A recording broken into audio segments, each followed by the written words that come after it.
Good evening, ladies and gentlemen. We want to welcome everyone to tonight's meeting of the Rancho Cordova City Council. We have adjourned from closed session, we've been on break, and we are ready to call our regular meeting to order. So we're going to ask the city clerk to call the roll. Councilmember Terry.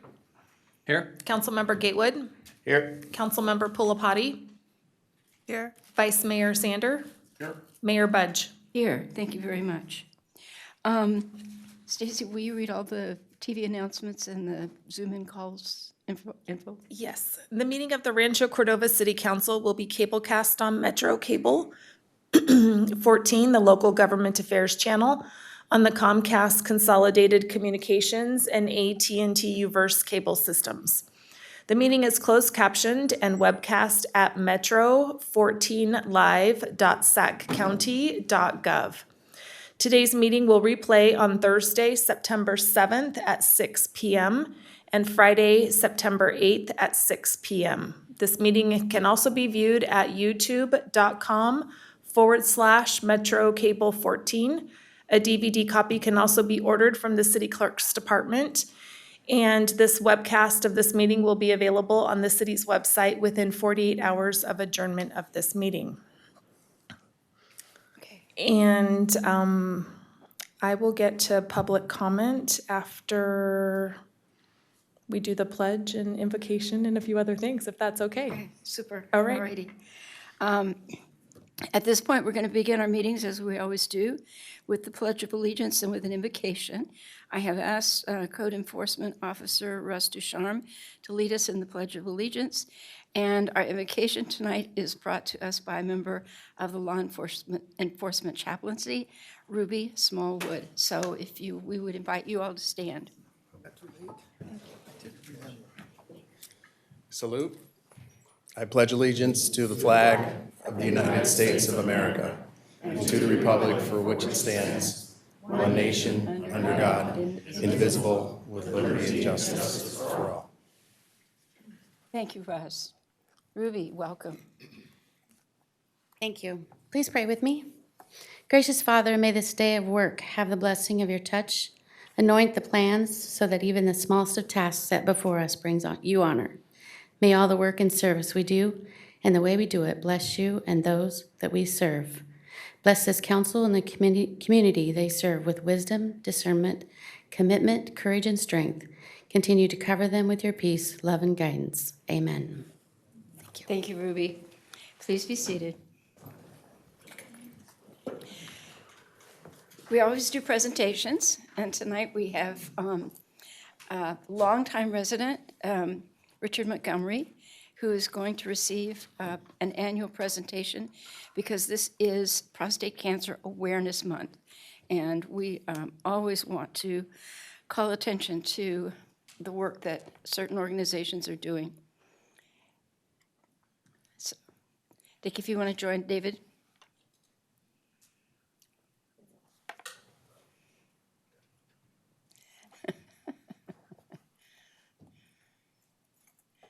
The microphone curse is back.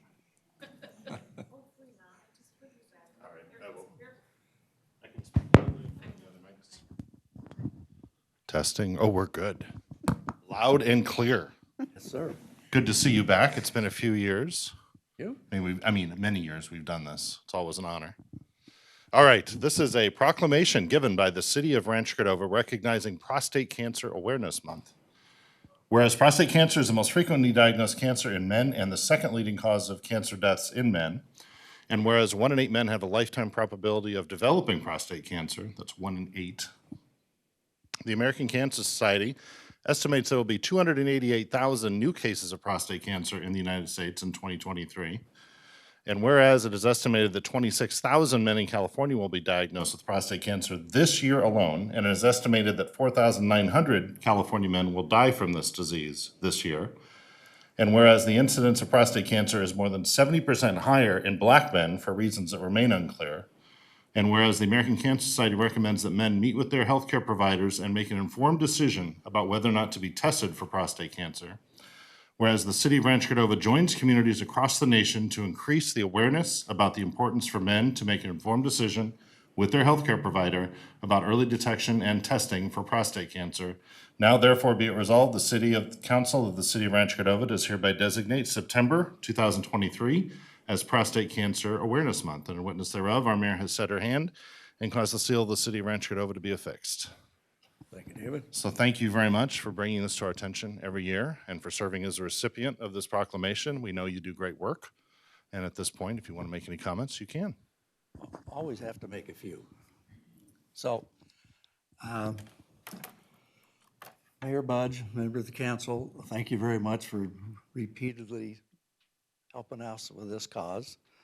We always do these proclamations that are put out by the American Cancer Society, and I always have to take exception to a few comments that they make beyond all the whereases, is talk to your doctor and make an informed decision about getting tested. The decision is get tested. It's not talk to him about it, fuss with it, get tested. And get tested relatively early. Pick a number, 35, 40, whatever, doesn't matter. Get tested, it's a simple blood test. Get it when you get a physical, and get it every year. Pay attention, it's a number that's meaningful. So beyond that, I'll drop that whole thing. But been an interesting few years since COVID. I've lost a few of my guys, primarily because they forgot to continue to get tested. So they ended up with metastatic. Made it for a lot of years. I've lost 2 last year, one guy after 8 years and one guy after 10 years of a lot of treatments and what have you. But the good news is I've got a lot of people that I've dealt with over 25 years of this that had got tested, got treated, and they're still kicking like me. So anyhow, end of the story. Appreciate it. Thank you very much. Rancho Cordova has always been very generous with their time and efforts, and I appreciate it. Thank you. Thank you. You want a photo? Maybe. All right, we'll do a photo here somehow.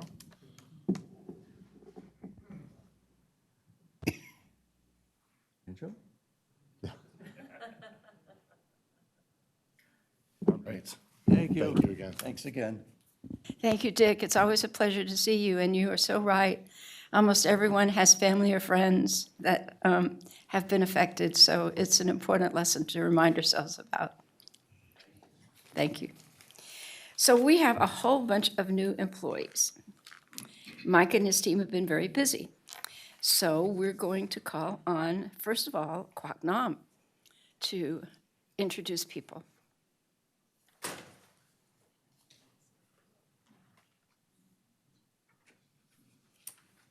Good evening, Mayor Budge. Good evening, council members. I'm Kwak Nam with Public Works Development Services.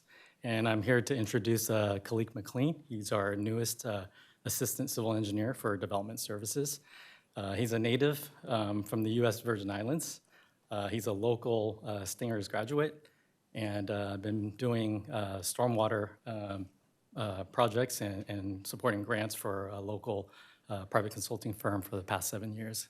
And I'll let him talk a little bit more about himself. Thank you. Welcome. Good evening, everyone. Yeah, so thanks, Kwak. Went to school here locally at Sac State, and then I worked in the water industry for about 7 years, as Kwak mentioned, where I got my engineering and training certification, and then I got my professional engineering license.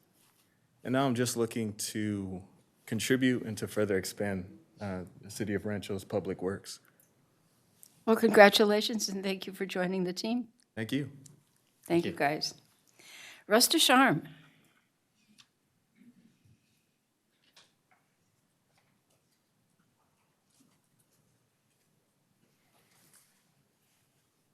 Well, good evening, Mayor Budge and council members. Russ Ducharme, Neighborhood Services Manager.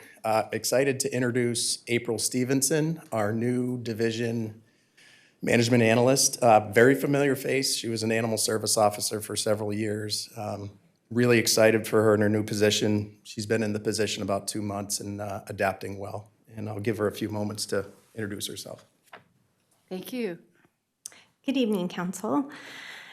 I started working here in 2017 as an animal service officer, and I decided a couple years in that I was going to take off for a position as a management or operations manager at the Placer SPCA. But about 2 years into that, I decided I needed to come back to Rancho. Rancho has a lot of integrity, and I just love that I get to work for a city that puts the community first. And so I was very happy when Russ took me back as an animal service officer, and I've since obtained my degree in business admin, and now I am able to work as a management analyst in the neighborhood services division. And I am enjoying it very much, and you guys will see a lot more of me with statistics. Wonderful. So thank you very much. Did you want to say something? There are more than a few Boomerang Club members who leave and come back, who I might happen to be one of them. So Boomerang Club, I like that. Yeah. That says a lot about our culture. And now Maria Niestad.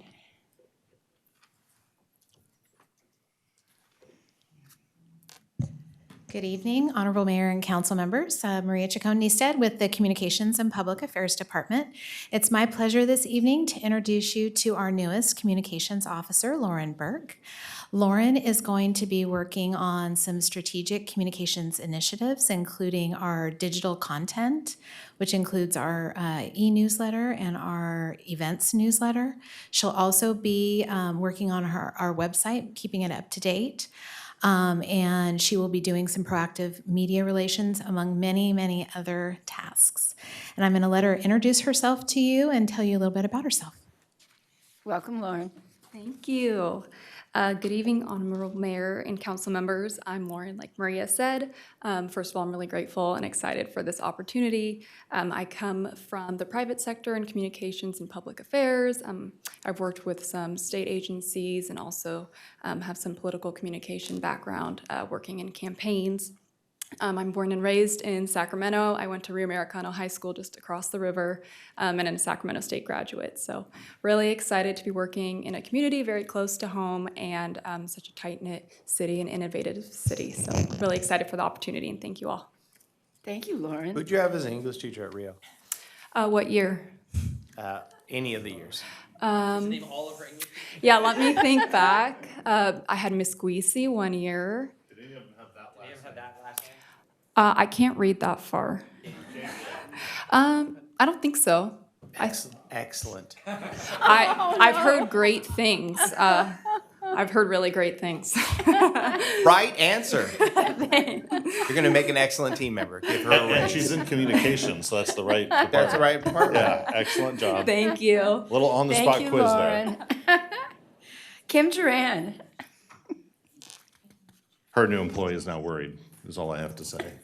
We just quizzed the last one. But this is the last one, so the rest of you have to come back up and sing the national anthem. Last but not least, I'd like to introduce Marco Juarez as a senior accounting technician in the finance department.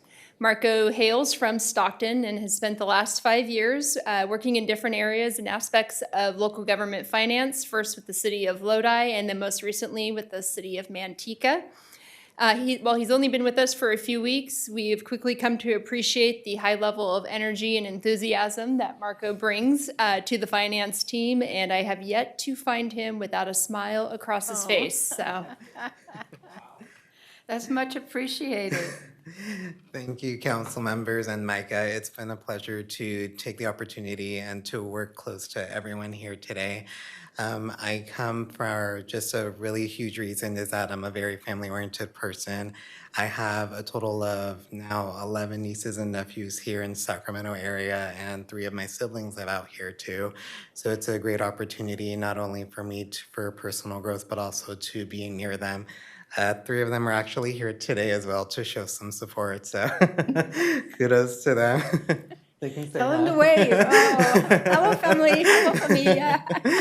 And I'm currently just finished my associate's degree with in financial management. That's why it also encouraged me to persuade more into the finance division.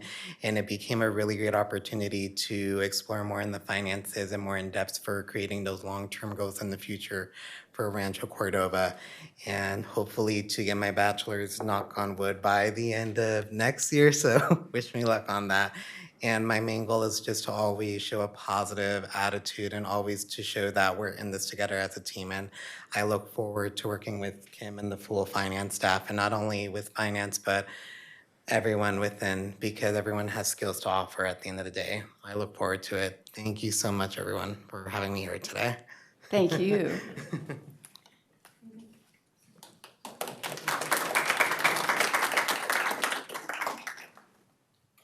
All right, Micah.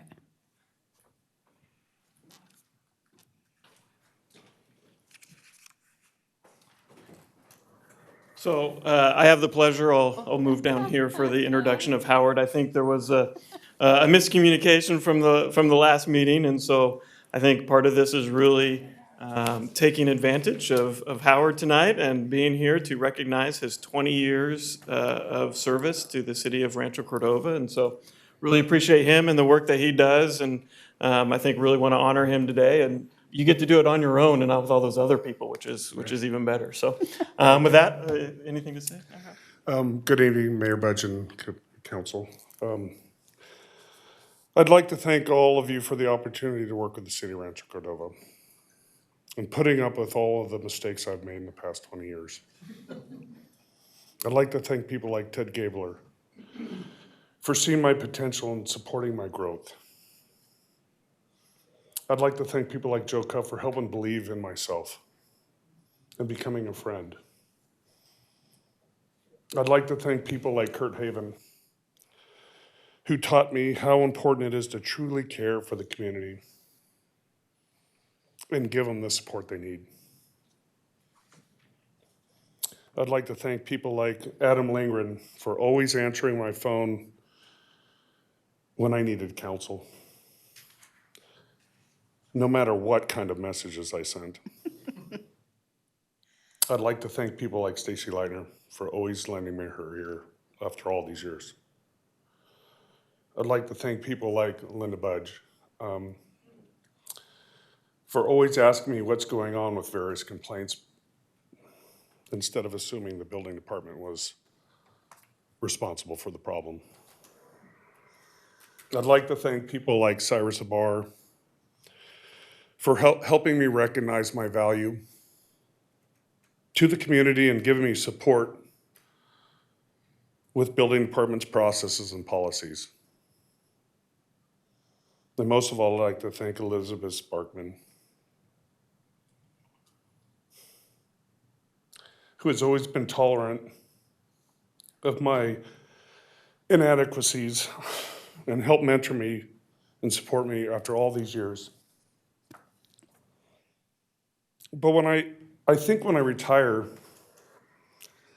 I think I'll have been in more houses than any person in the history of the city of Rancho Cordova, whether they wanted me to be there or not. But what I'm most proud of are all the relationships I've built with the developers, the contractors, outside agencies, and most of all, the citizens of our community.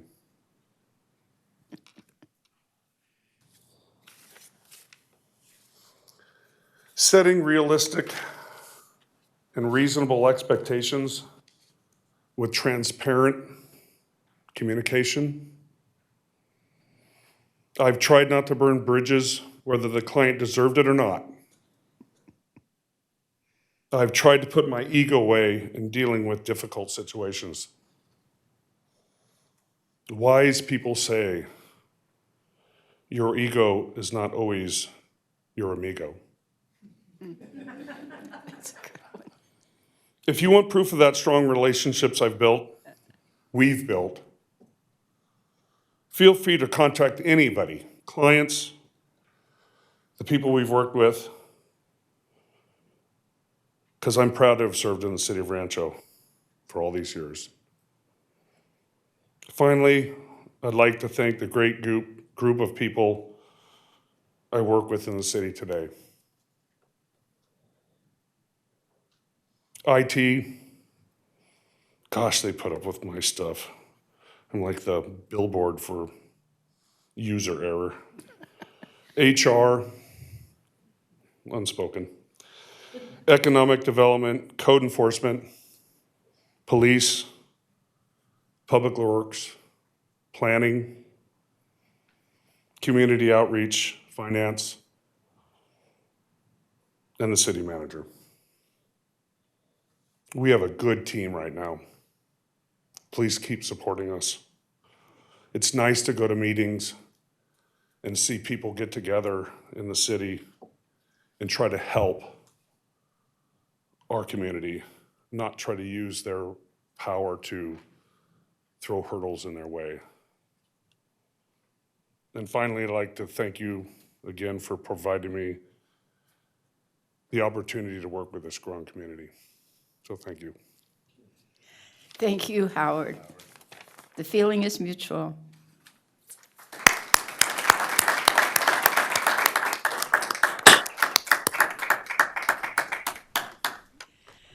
Okay, then, it's time to go on to public comment. Citizens wishing to address the council for any matter not on the agenda may do so at this time when called upon by the city clerk.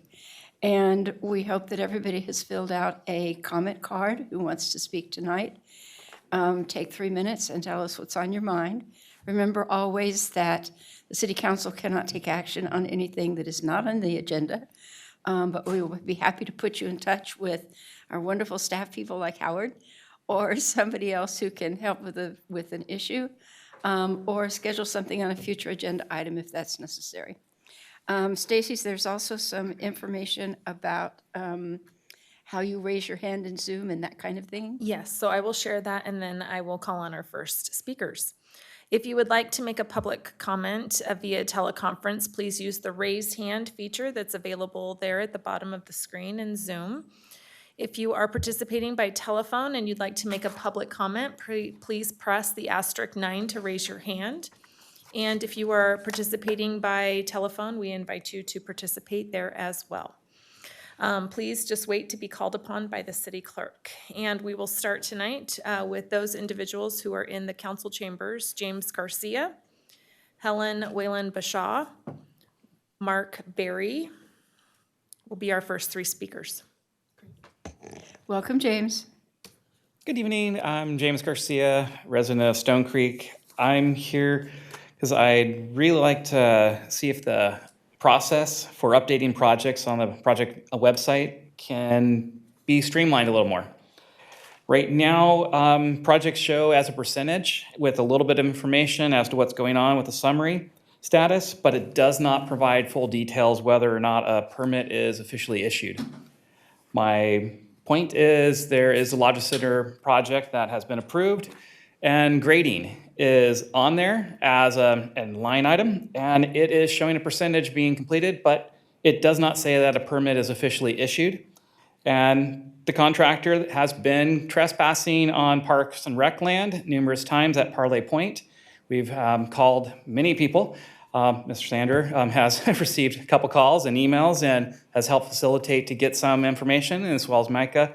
And Albert has also finally responded back to one of our residents who is saying that they're finally gonna get fined for doing things. But if there is a permit issued, it should reflect that it is issued and they are allowed to grade. Right now, they are grading and there's no indication that the permit is officially issued. So that's just one project. So I don't know about the rest of them at the moment. I haven't gone full detail, but it would be great to see that it is officially issued so we're not having to contact the city on everything. So thank you. Thank you, James. Helen? Welcome, Helen. Oh, thank you. I'm Helen Whalen Bashaw, and I live over in the Tiffany area. First, I'd like to promote our upcoming event. I'm part of PAR, which is Protect the American River. This is our 3rd annual Family Fall Festival. It's 1 October. It goes from noon to 4.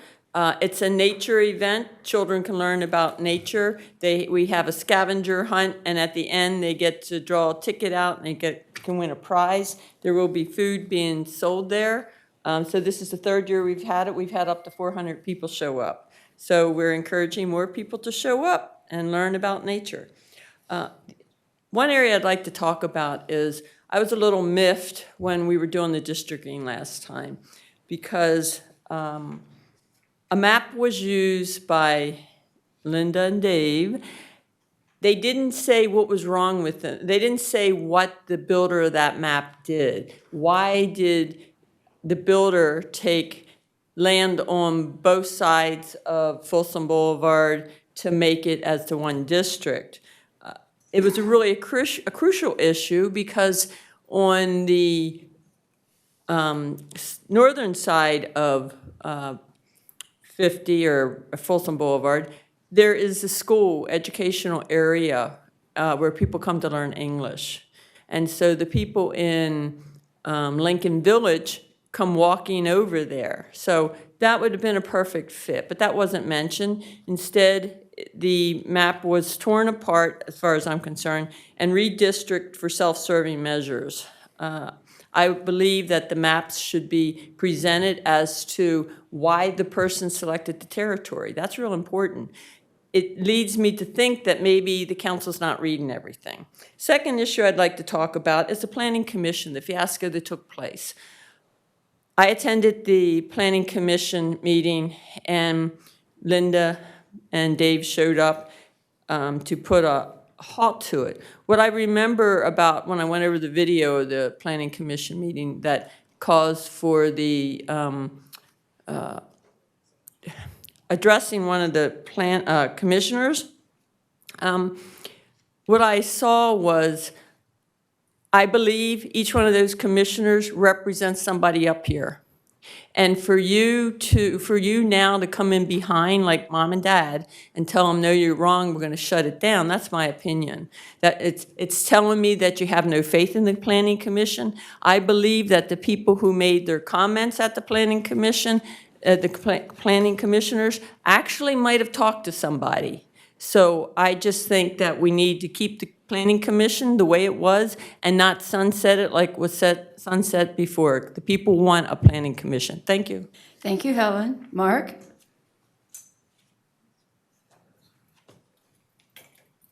Welcome, Mark.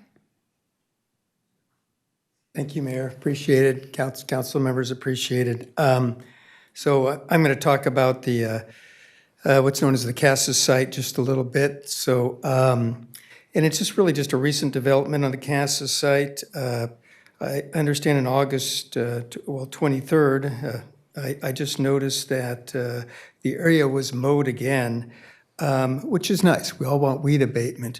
But what occurred, it was mowed under in areas of the very same elderberry bushes we had indicated in the past that were not on the developer's reports, mowed under the very same elderberry bushes I brought to the attention of both the developer's contractor and the city council, or excuse me, the city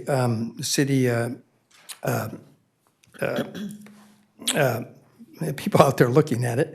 And, you know, the concern for that is, you know, we feel as though, despite what we do, we're not getting a fair CEQA review, or we won't be able to. You know, the developer's April 27th, 2023 email to the city, based upon agreements after all the problems, there was, 6 gradings without a permit episodes from October 20 to April 2022. And so there was an agreement, and we appreciate that this agreement was reached with the city and the developer, but they said that all applicable setbacks will be marked, and the developer put in there, need to confirm, in the field so that the protected elderberry species are not encroached upon by contractors performing the work. We will ensure, this is the contractor's insertion, the elderberry bush is not encroached upon by our contractors performing the work. No weed abatement will be done within 30 feet of the elderberries.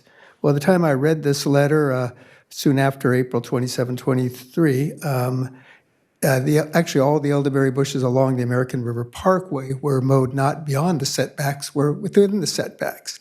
And then I went out there when they started the weed abatement a few days later in a different area, and I told the contractor, hey, over there you haven't properly staked the elderberry. And I went back into my house. A couple hours later, I got a call from Helen that they're over there mowing under the elderberries. And so this was, 5 months ago. And so now the same exact area got mowed under again. So it's concerning that for us who are interested in preserving the American River, that the areas along the American River are really not getting the full protections of the city municipal codes for, grading under protected trees. Grading without a permit was an issue, which required CEQA approval before done. And so, that's our concern, and we're hoping that it's something the city can turn its attention to rather than just pretending nothing happened, because, it's hard to come Please back wrap and up your forth. comments. It's hard to come back and forth and say the same things and report the same things in the same areas, and nothing's done. Thank you. Stacy? That's all the speaker cards that I have for those that are here in the council chambers. We do have some hands raised in Zoom. Jennifer Garcia, I will start with you first, and then I will go to telephone number 916-804. Jennifer, you've been unmuted, and you'll have up to 3 minutes to speak. Welcome, Jennifer. Great, thank you. First, just a real quick housekeeping. When the people have been standing at the podium speaking, I'm not sure if this is happening in the chambers, but it's cutting out for about 5 to 6 seconds towards the end of their speech. So I don't know if you guys can hear that, but it's cutting out on Zoom. You can't hear what they're saying. Thank you, Jen. So that's just FYI. But what I'd like to bring forth to the city tonight is I'm asking the city to act more transparently moving forward, including by properly updating its website to reflect how projects are processed through the various steps. The city must also ensure that developers are complying with all required conditions for projects before they are allowed to proceed to the next step.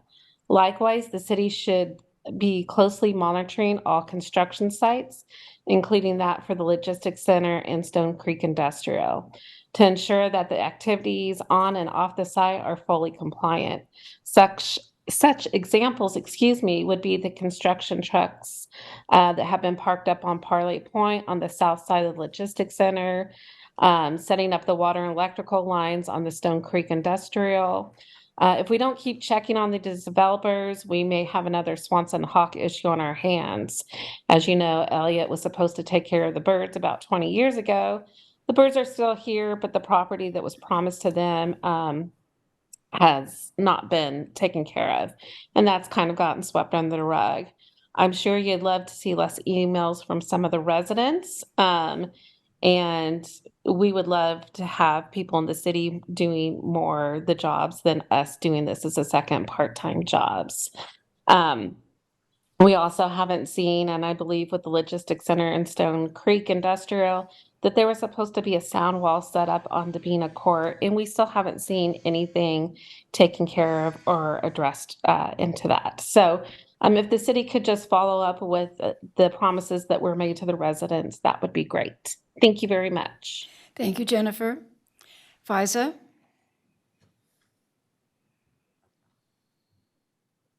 Liza, you've been unmuted, and you'll have up to 3 minutes to speak.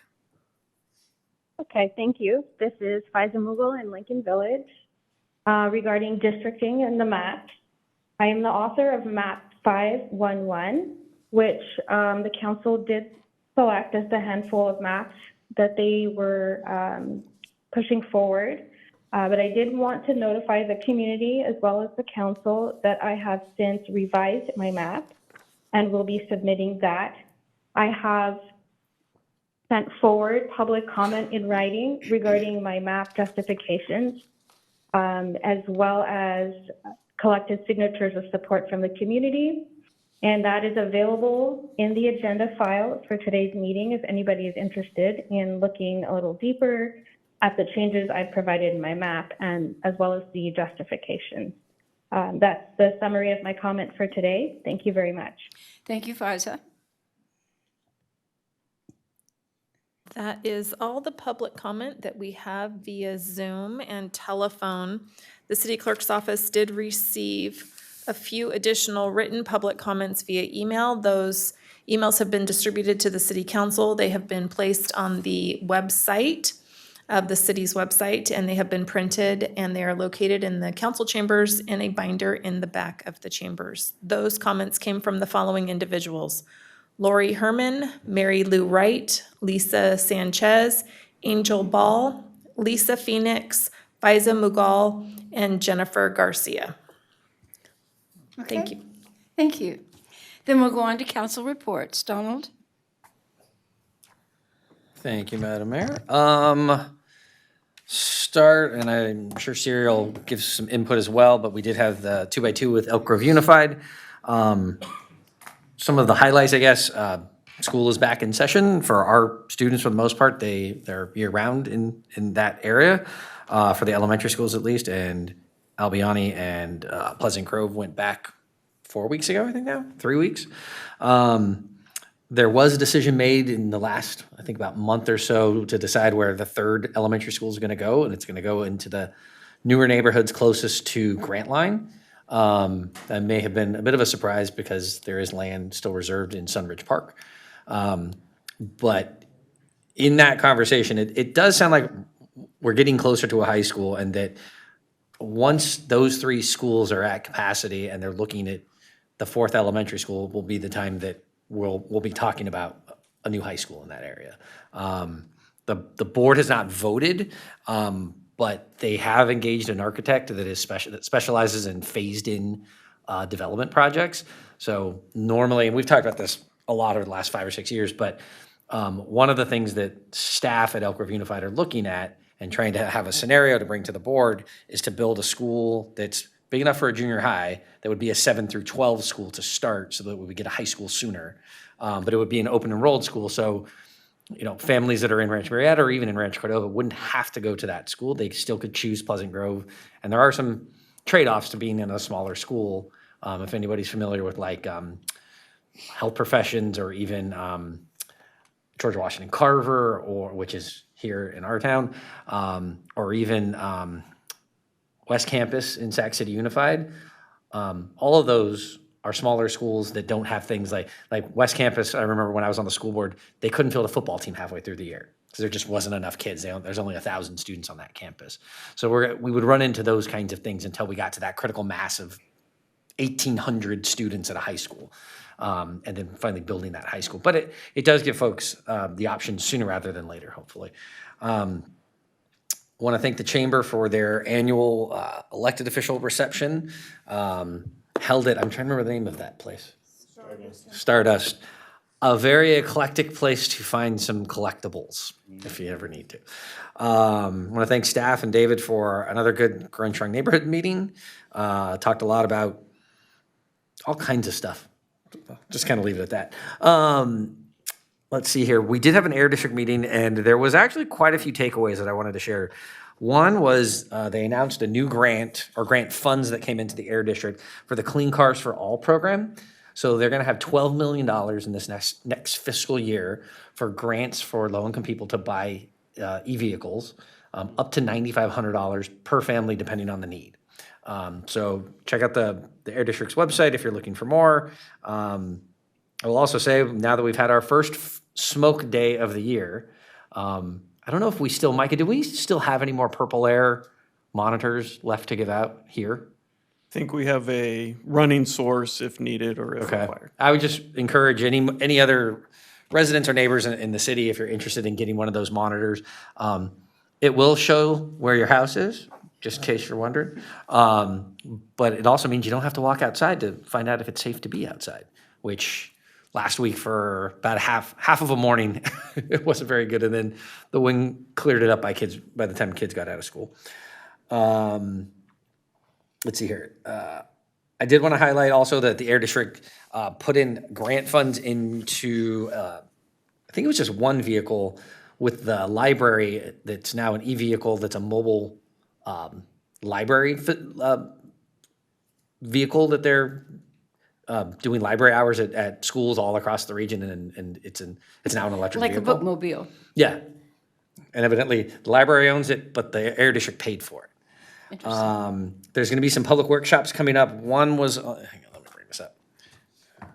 There actually was, first time in a while, there's been a lot to report from the Air District. Let's see. Workshops about what, Donald? There's two. There's going to be a public workshop at the county building September 28th at 9 a.m. to discuss hydrogen and clean energy transitions in the region, but in particular, the installation of hydrogen pumps and access throughout through Sacramento County. October 5th and 6th in Winters, California, there's going to be a 2-day conference that's free to the public on the opportunities and challenges of agricultural biomass utilization. And then finally, we got a bit of an overview into the first in the world air-cooled post-combustion carbon capture facility that's going to be in Sutter along with their energy plant that they have there. So interesting stuff coming along. Last, I wanted to share that the Children's Museum this weekend is Grandparents' Day, and they're doing their annual butterfly event. For any of you who might have gone, I don't know if you can still buy butterflies. It but hasn't been advertised.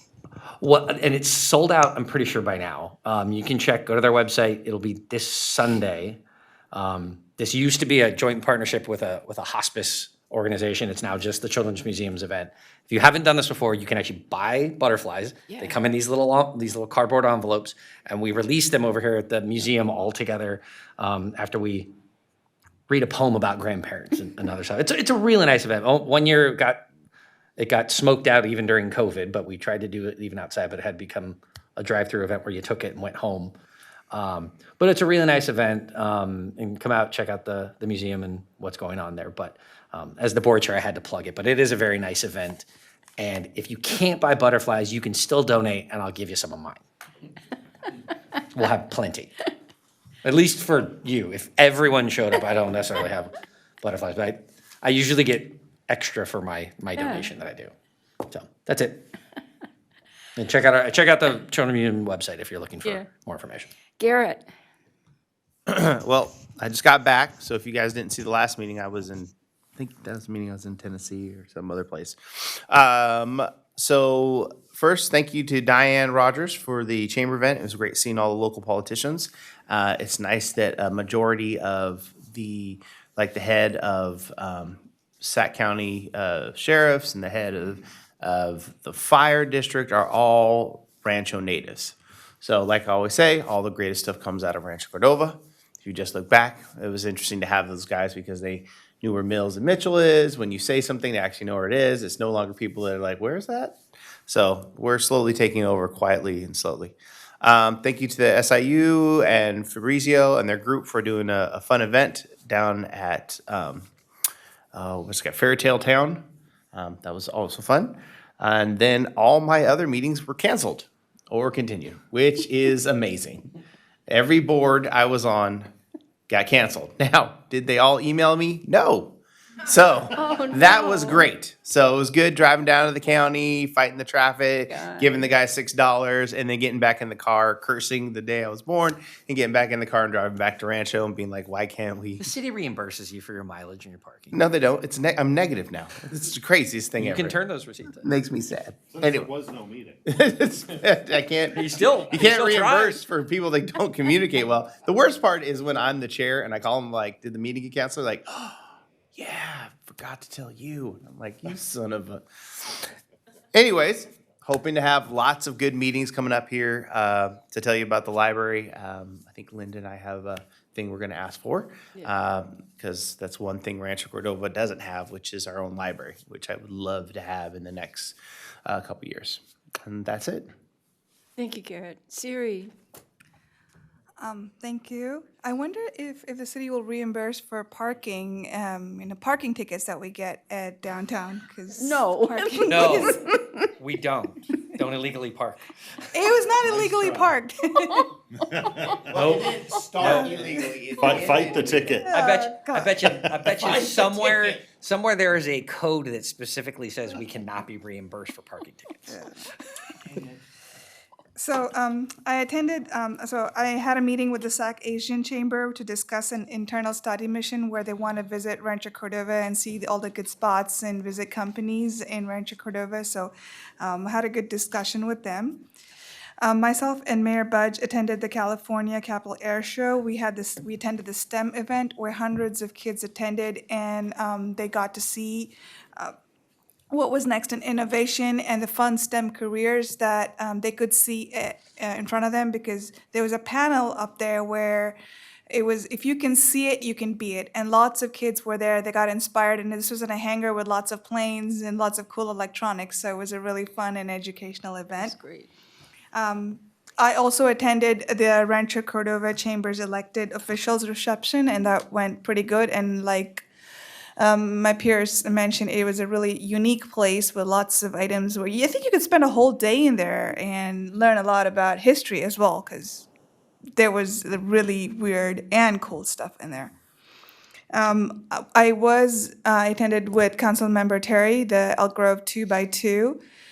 He mentioned a few. The other things that we did talk about was the facts that the Elk Grove School District is going to review the books in the library. There is a subcommittee to check on what books would be good for the kids in the library.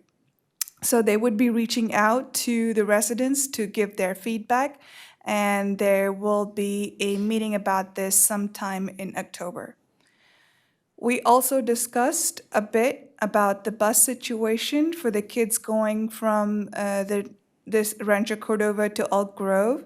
The kids are getting up the bus. There's some middle schoolers and high schoolers who get up the bus at 6:30 in the morning and reach back home at 5:30 in the evening.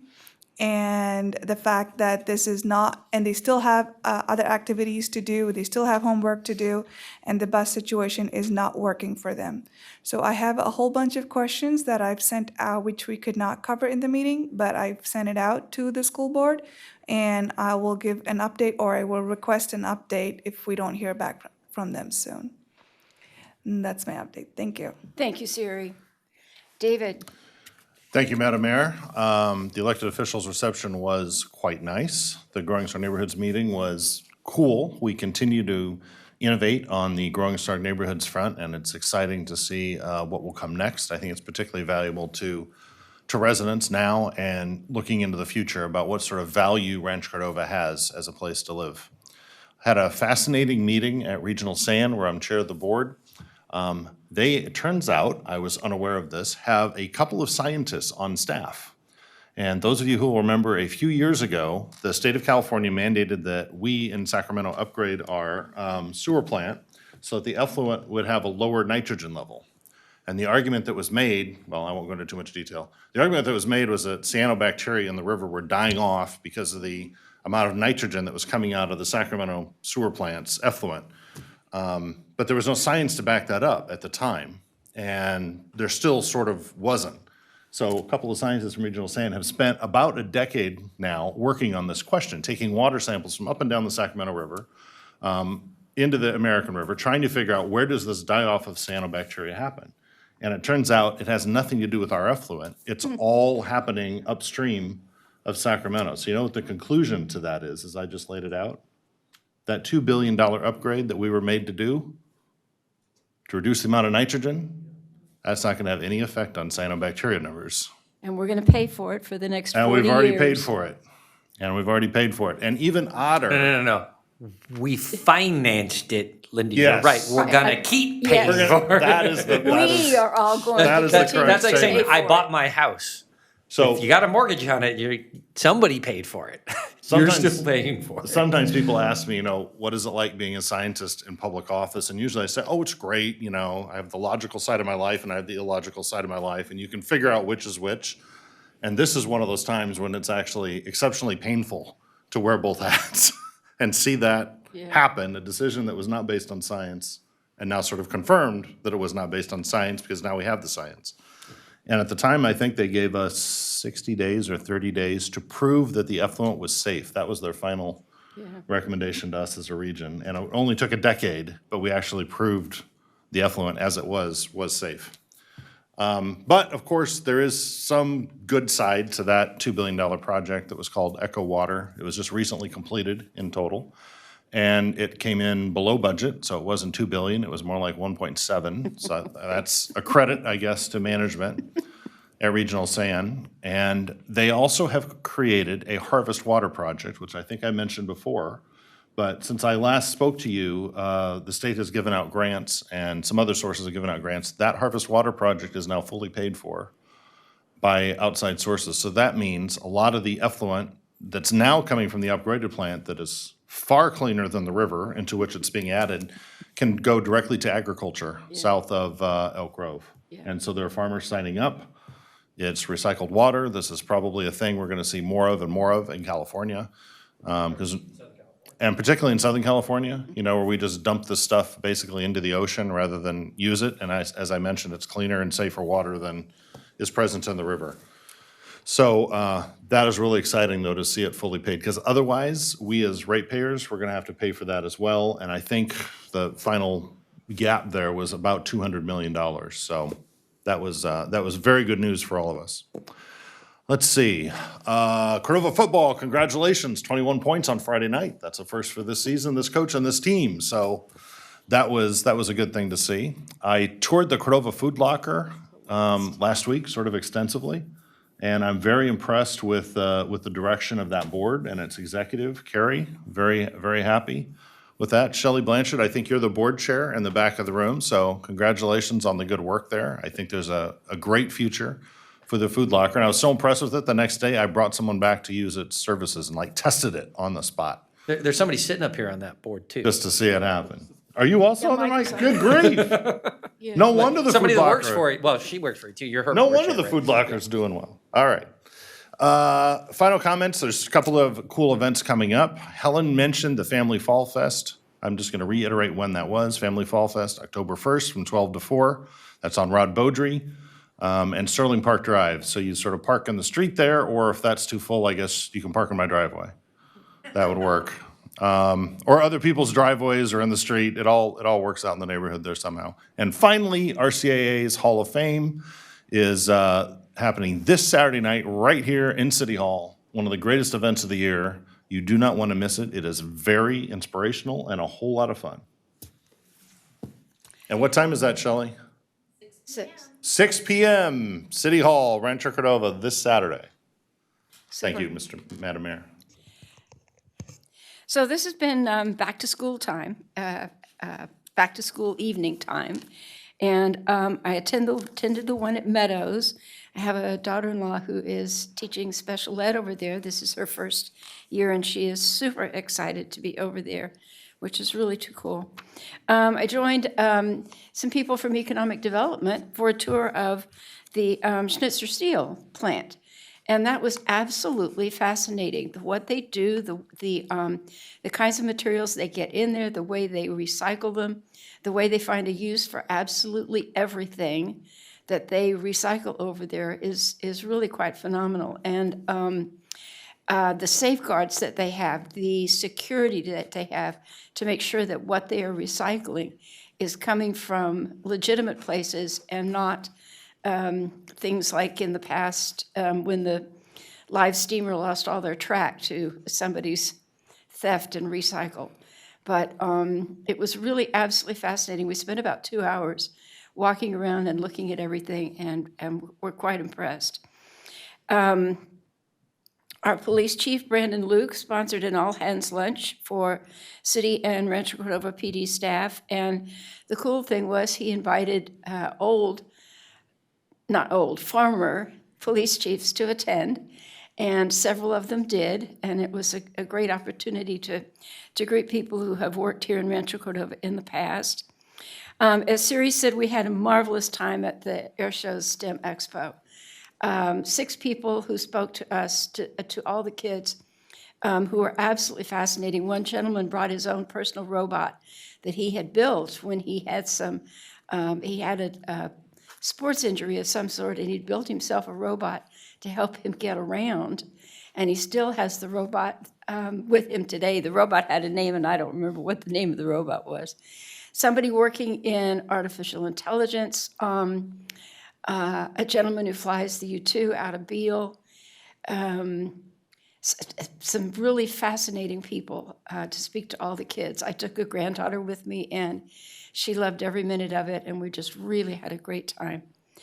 Regional Transit had a very short meeting last Monday, and Regional Transit continues to try to innovate. Their ridership on light rail is back up to about 69% of what it was before the pandemic, but their newest project is a special express bus that you may have seen on the news today, running from Elk Grove to the UC Davis Med Center. And they already had something like 40 people riding it today, so it's obviously something that was really needed. Love the chamber reception. It's the second time I've been to this place called Stardust. It's over on Micron, around the corner from where the fitness place is, and you've got to go check it out. It is very difficult to get out of there without spending some money. They're a great chamber member. City is getting ready to have some public workshops about our stormwater utility rates, and everybody should have received this postcard in the mail. There's one coming up on the 14th of September and another one that you can attend via Zoom on the 19th of September.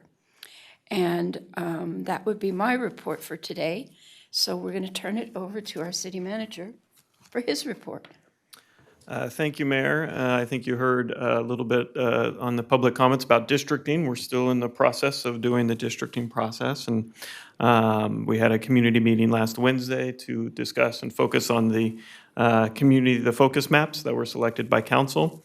We have September 7th as the final maps for submission again. And then September 11th, the release of those updated maps will be available for public online. And then September 18th, will be the potential map selection for those items. So I think with that, just one other topic, just wanted to appreciate some of the public comment tonight around the city work and the city inspection of services. And I do say we do have a lot of multiple projects and construction projects moving forward at all times in the city, and they are monitored and inspected for compliance on an ongoing basis. The city is on top of those conditions for projects and are implementing accordingly. I do say we do appreciate when we hear from the community, when they see things and hear things in the community. So don't ever feel bad about sending us emails or giving us calls when you see things, because we can't be everywhere and at the same time. And so do really appreciate that. And I know there's some concern about having to let us know that some of these things are happening, but we do really appreciate it, as you are part of our eyes and ears in the community. And so those do get followed up on routinely. So appreciate it. Thanks. Probably the one thing that we should add is that if you look at the conditions of approval that come with staff reports, it is important to know that different conditions of approval are implemented at different points during construction. So not everything happens before somebody puts a shovel in the ground. They come along in different stages. Correct. And with that, we will go to the consent calendar items, which are deemed routine in nature, unless somebody from the city council wants to pull an item. And I will ask Stacy if we have any public comment on any of these items. The city clerk's office has not received any public comment for items on the consent calendar. And 16.1 through 16.6. Correct. And I'm looking at Zoom and telephone, and there are no hands that are raised. I have no speaker cards and no emails. Move the calendar. Thank you, Donald. Is there a second? Thank you, Siri. Call the roll, please. Councilmember Tahiri? Aye. Councilmember Gatewood? Yes. Councilmember Pulapati? Yes. Vice Mayor Sander? Aye. Mayor Budge? Yes, thank you very much. We have no consent public hearing items, but we do have two regular public hearing items. So Stacy, if you'll read the subject of the first one. Sure. Jackson Properties Warehouse Storage Building, Major Design Review, CEQA exempt pursuant to Section 15183. Projects consistent with a community plan or zoning, project number PLND 06220044. Thank you. And we have staff. Welcome. Good evening, Mayor and council members. Nick Sosa with the Planning Department. Tonight's presentation is for the Jackson Properties Warehouse project. The project is located within the Matherfield Special Planning Area. The Matherfield Special Planning Area is broken up into various districts, and the proposed project is located within the campus district and also within the commercial office park sub-area of that campus district. The Matherfield Special Planning Area also has 2 levels of design review, a design review level 1 and a design review level 2. Because the project is greater than 75,000 square feet, the project is considered a design review level 2, in which the appropriate approval authority would be the city council.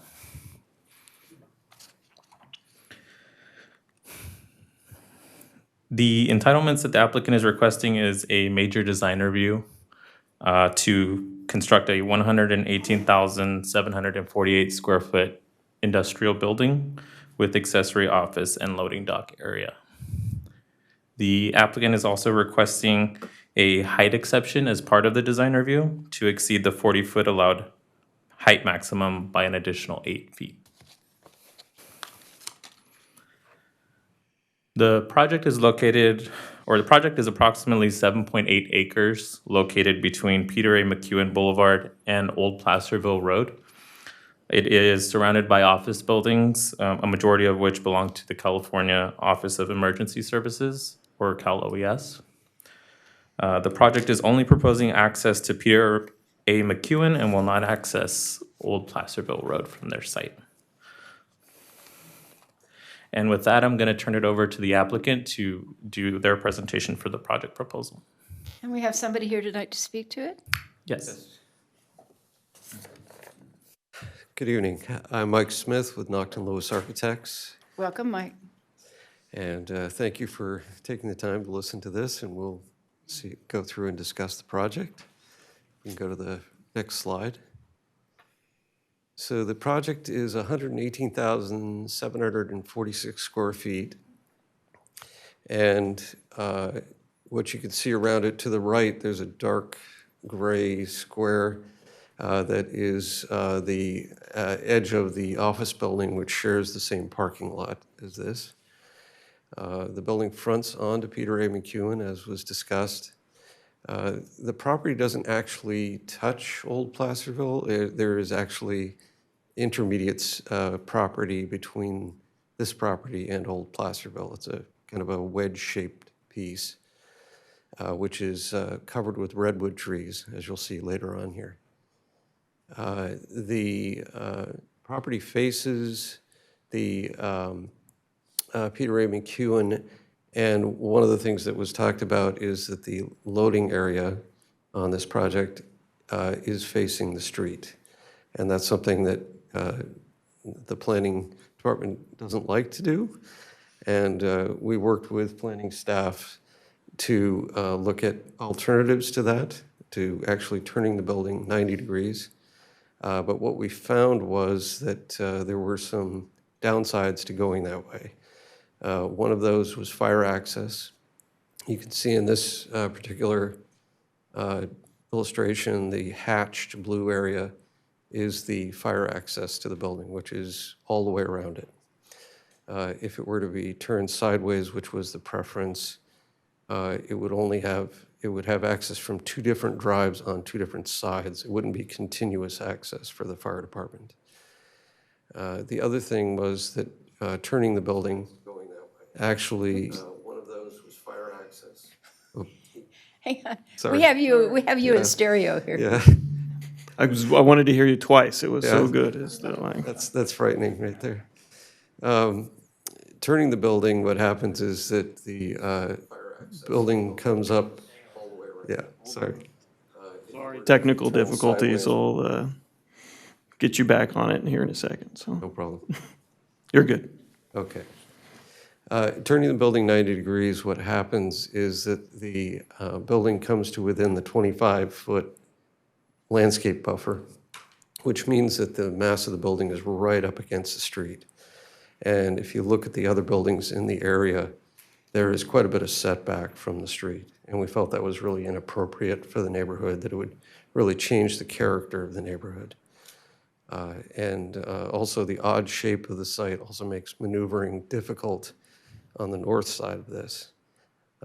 In addition, there's kind of that narrow band between Old Placerville and the building and the site, which is covered with redwood trees, but they're not within our control. We are adding a bunch of trees to the parking areas, but those will take some time to mature. And so turning it the other direction appeared to be the best answer because it also allowed us to create a berm, which you can see in that red topo area there in the front. That's the extent of the berm. That's a 3-foot-high landscaped berm with 7 feet of fence on top. And what that allows us to do is to actually screen any trucks within the parking area from view from the opposite side of Peter A. McEwen. If we can go to the next slide. You can see here, there's some statistics on traffic on the two roads, Old Placerville and Peter A. McEwen. And although the Peter A. McEwen traffic numbers from the city are somewhat older, it's quite a bit less traffic on that street. So there'd be less impact from the traffic that goes to that side of the building. Next, so here is where we're kind of studying the view of trucks parked within the lot. And so you can see there in the brown, that's the berm that would be placed, and there's a 7-foot wall above that.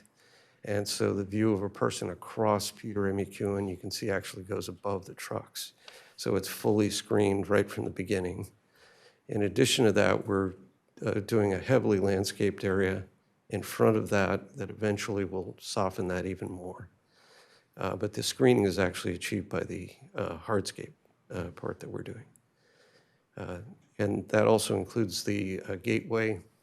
The gate at the driveway would normally be in a closed position, and that's set up so that that would also screen. You can see there's quite a bit of greenery here. We've concentrated that along that Peter A. McEwen frontage as part of that screening. Okay, next slide. So these are the views into the site as it stands. The upper left is from Peter A. McEwen into the subject site. To the right of this is the parking for the office building that's there currently. And then the upper right, that's the old Placerville, looking at the site across the parking for the adjacent office building. That's to the west of our building. Then lower left, this is looking at that stand of redwoods that are along Old Placerville.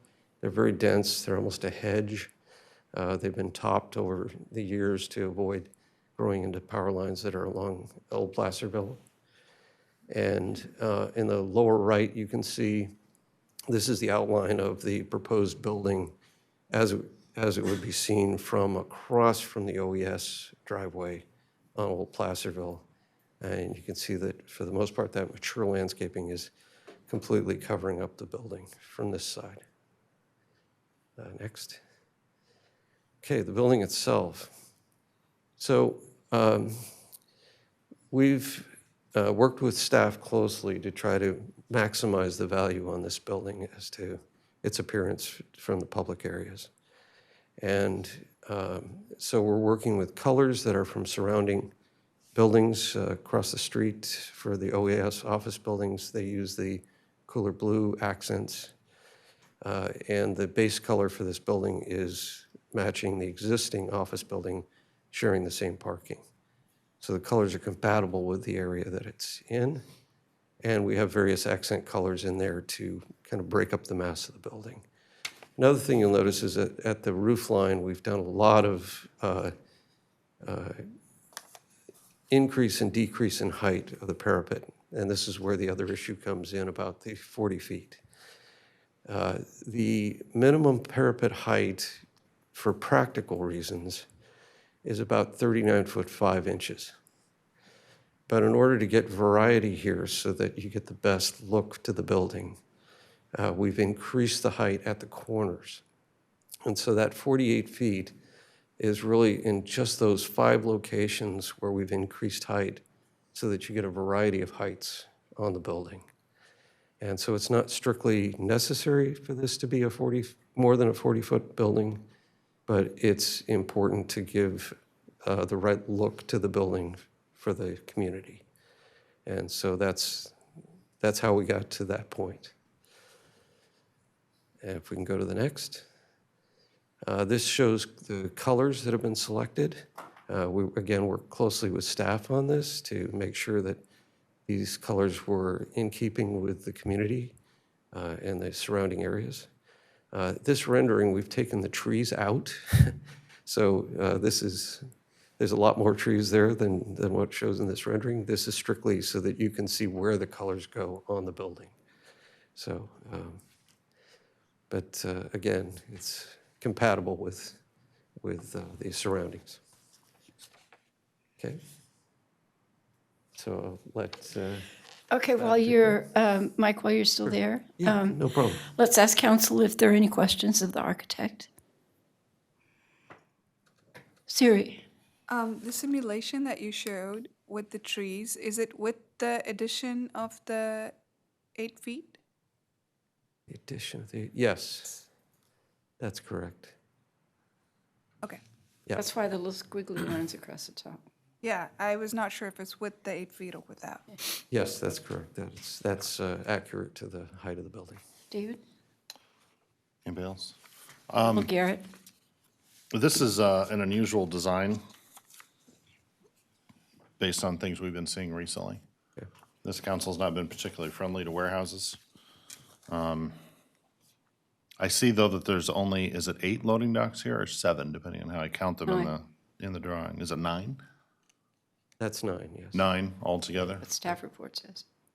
Oh, in this drawing, yeah, I do see 9. Yeah. So that seems like a very small number compared to other buildings we've seen. I'm going to ask you kind of a loaded question. Sure. This is a building, it looks to be of a particular design. It's surrounded by a single use, OES. This is like the missing part of the pie, I would say. Is this designed for something they would utilize? I think I'll let Jackson address that. Like I said, it's a loaded question. I'm not sure you can Yeah. answer it, but it would probably bear a lot on sort of neighbors' thoughts about it, our thoughts about it. I'm Eric Edelmeyer. I'm the president of Jackson Properties. Madam Mayor, council members, city manager, I want to thank you for considering our project. And I also want to thank Nick and city staff for working with us. We spent many months on the plan and the design of the project. We understand the sensitivity with these types of projects in the city at the current moment, and we've tried to come up with a design that is compatible with the community in which it's located. To answer your question, Vice Mayor, we would certainly welcome OES's interest in our project. They're unavoidable, as I think you're alluding to, being right across the fence line from us. We have had casual preliminary conversations with them and hope that they will receive the project successfully or positively, should we be successful in gaining your approval. They are, as I understand it, adding warehouses around the state and strategic locations, this being obviously the strategic location for them. That is correct. That's our understanding as well. They're one of the, in the current moment, few state agencies that seems to have the ear and eye of the financial coffers of the state at the moment. And we've seen other state projects that aren't quite labeled state projects when they come to us, and then they turn into state projects as soon as they get approved. And so people will sort of hint on the side, this is why it's designed this way. I can think of 2 others, actually, that rolled out that way. Is there any reason why the state does things that way, in your opinion? That's a real speculative question now. That would be hard for me to get inside the mind of the state of California. Can we encourage you to make sure that they would only become a tenant and not an owner? Because we'd like you to keep paying property taxes and they wouldn't. So we don't want them to build things on their own. Absolutely. That's a very good point.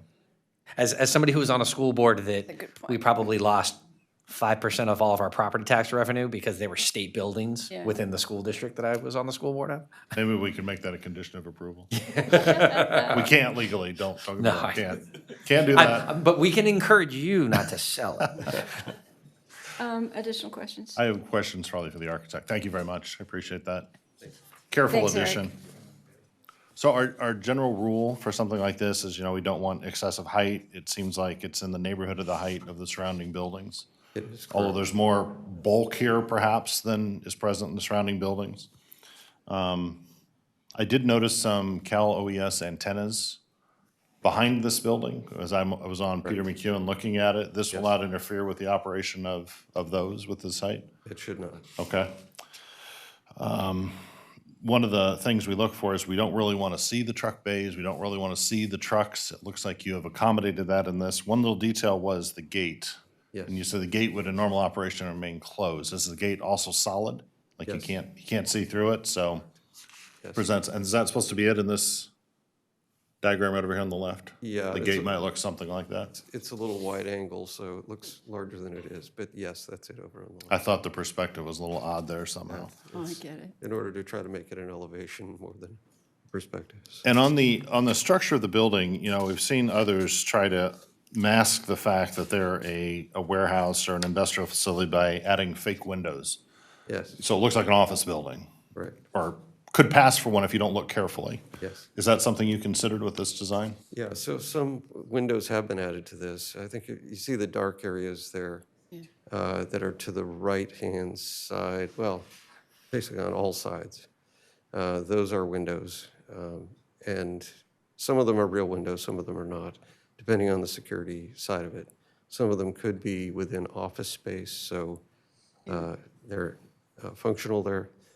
But of course, there would be security issues to putting glass at, close to ground level. So I think that's one of the conditions that's been asked for from staff is to add additional skylighting as well to reduce energy usage on this. So it's not being relied on for lighting, but mostly for aesthetics. So I can see how that's useful in the design, how your parapet is, mimicking the window. It's actually very attractive, I think, for an industrial or, warehouse use. But I'm wondering, is there a way to do even more glass? Because it is 40 feet tall. That's like, what, a 3-story building would be the impression someone might have of it? At least two with. At least two, yeah, at least two. Could you reverse the cement panels versus the glass panels, for example, in this illustration on the lower right? Or is there any other way to make it look more office-y than you've already achieved? Actually, we started making it look a lot like the office building next door, and we're kind of steered in a different direction from that. So we're open to working with this staff to make it work the way you guys want it working, so. Okay, I'd be interested in public comment, I guess, on that point as well, or any comments from my colleagues. That was one thing, I saw what the intent was, and, I'm not a design professional. I always sort of get worried when we act like design professionals up here because we're not. But I just thought that impression is what's really important, that does not look industrial, because this is generally an office, there's office buildings all around this site. And we want to, maintain as much value as we possibly can in these sites, so they keep paying their property tax, right, Donald, and keep attracting employees to the region, make Mather look prosperous, as a place to do business. So we have a lot of motivations to make this look really good. I think if you look at the elevations that are here up in front of you, the second one down on the right-hand side is where most of the public view is of this building. And the one just below that, the short elevation below that, that's the area between the office building and the.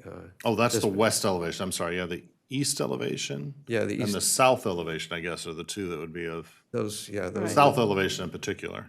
Yeah, and most of that south elevation to the left is the area that's shielded by the trees and the wall. So it's the area to the right that really gets the most attention from the It's public. got glazing. So you could potentially put windows across the top of the truck bays, or the appearance of windows. It's possible, Okay. yeah. I guess maybe we'll talk about that later after public comment. Eric? I just wanted to point out that industrial buildings are worth more than office buildings in today's market. Yeah, for sure. That's a very good comment. Yeah. For So- property tax purposes, that must be true. So I just had a couple of small questions because as David mentioned, I really do appreciate the horizontal and vertical articulation in this building. It's, we try hard to get people to make things look their best, and it doesn't always succeed. The gates.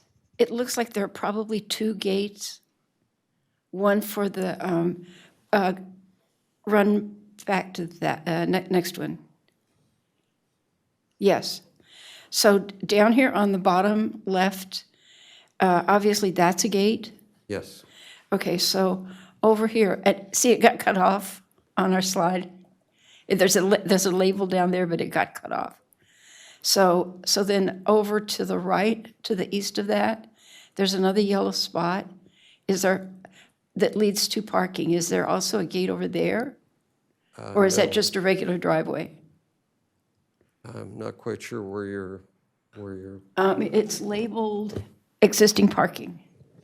Clear vision triangle and plants over 30 foot high. oh, yeah. 30 inches high. No, there's no gate there. That's Okay. wide open. All right, it just goes to the parking lot. Correct. Okay. And your nice, very small rendering from satellite view, drone view, Okay. Yes. shows the roof is white. Is it a white roof? It's a reflective roof, yes. Great. Yeah. Okay. Yep.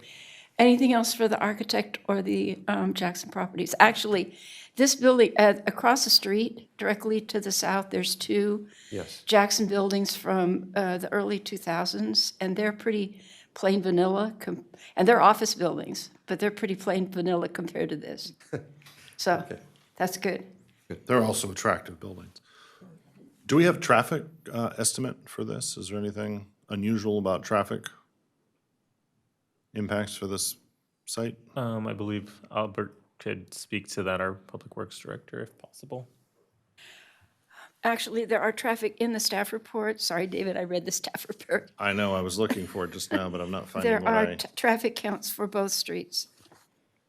So those traffic counts that were in there are mostly just to analyze the visual aspect of the frontage to show that Old Placerville has more visibility in terms of passersby and pedestrian traffic versus Peter and McEwen.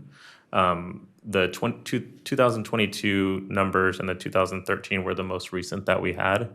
It wasn't really intended to be a traffic analysis per se, but it was mostly for the visual aspect. That's right, I saw 2013, and I thought that's a pretty old measure. Well, nobody's using it. I mean, unless you work at Mather or at Cutting Through. So the 2013 count was 4,144 vehicles, and we all know that Old Placerville is very busy, but there's no access here at Old Placerville. You'd have to go down to Systems Parkway and come out the light.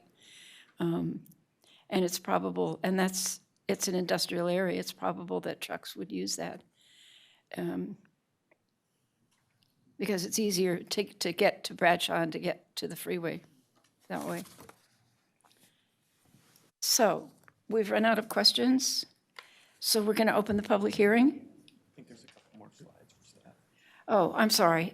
Nick, did you have a couple more slides you want to show now? Yeah, I just wanted to go over the Okay, height thank you, exception. guys. So we can quickly go through the height exception portion. So as we noted, the applicant is requesting a height exception to exceed the maximum allowed 40 feet. The height exception may be granted if the appropriate authority, which is City Council, per the 2003 or Sacramento County Code, does have the ability to grant that exception. It's also important to note that the language does say that the council may grant that exception. So council does have the discretion to approve the exception, reduce the height, or deny the exception.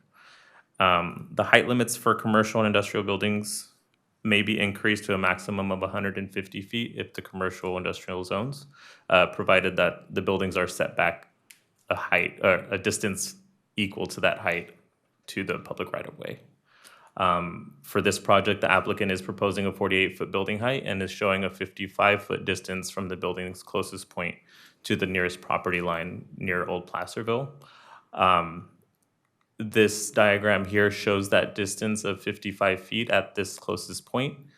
The Old Placerville public right-of-way is beyond that 55 point or 55 marker, so they are meeting that 48-foot minimum distance setback. And this is just showing the surrounding heights of the adjacent buildings to the proposed project. The project is proposing 48 feet at the highest point, which is the tops of those tower features on the corner and along some of those facades.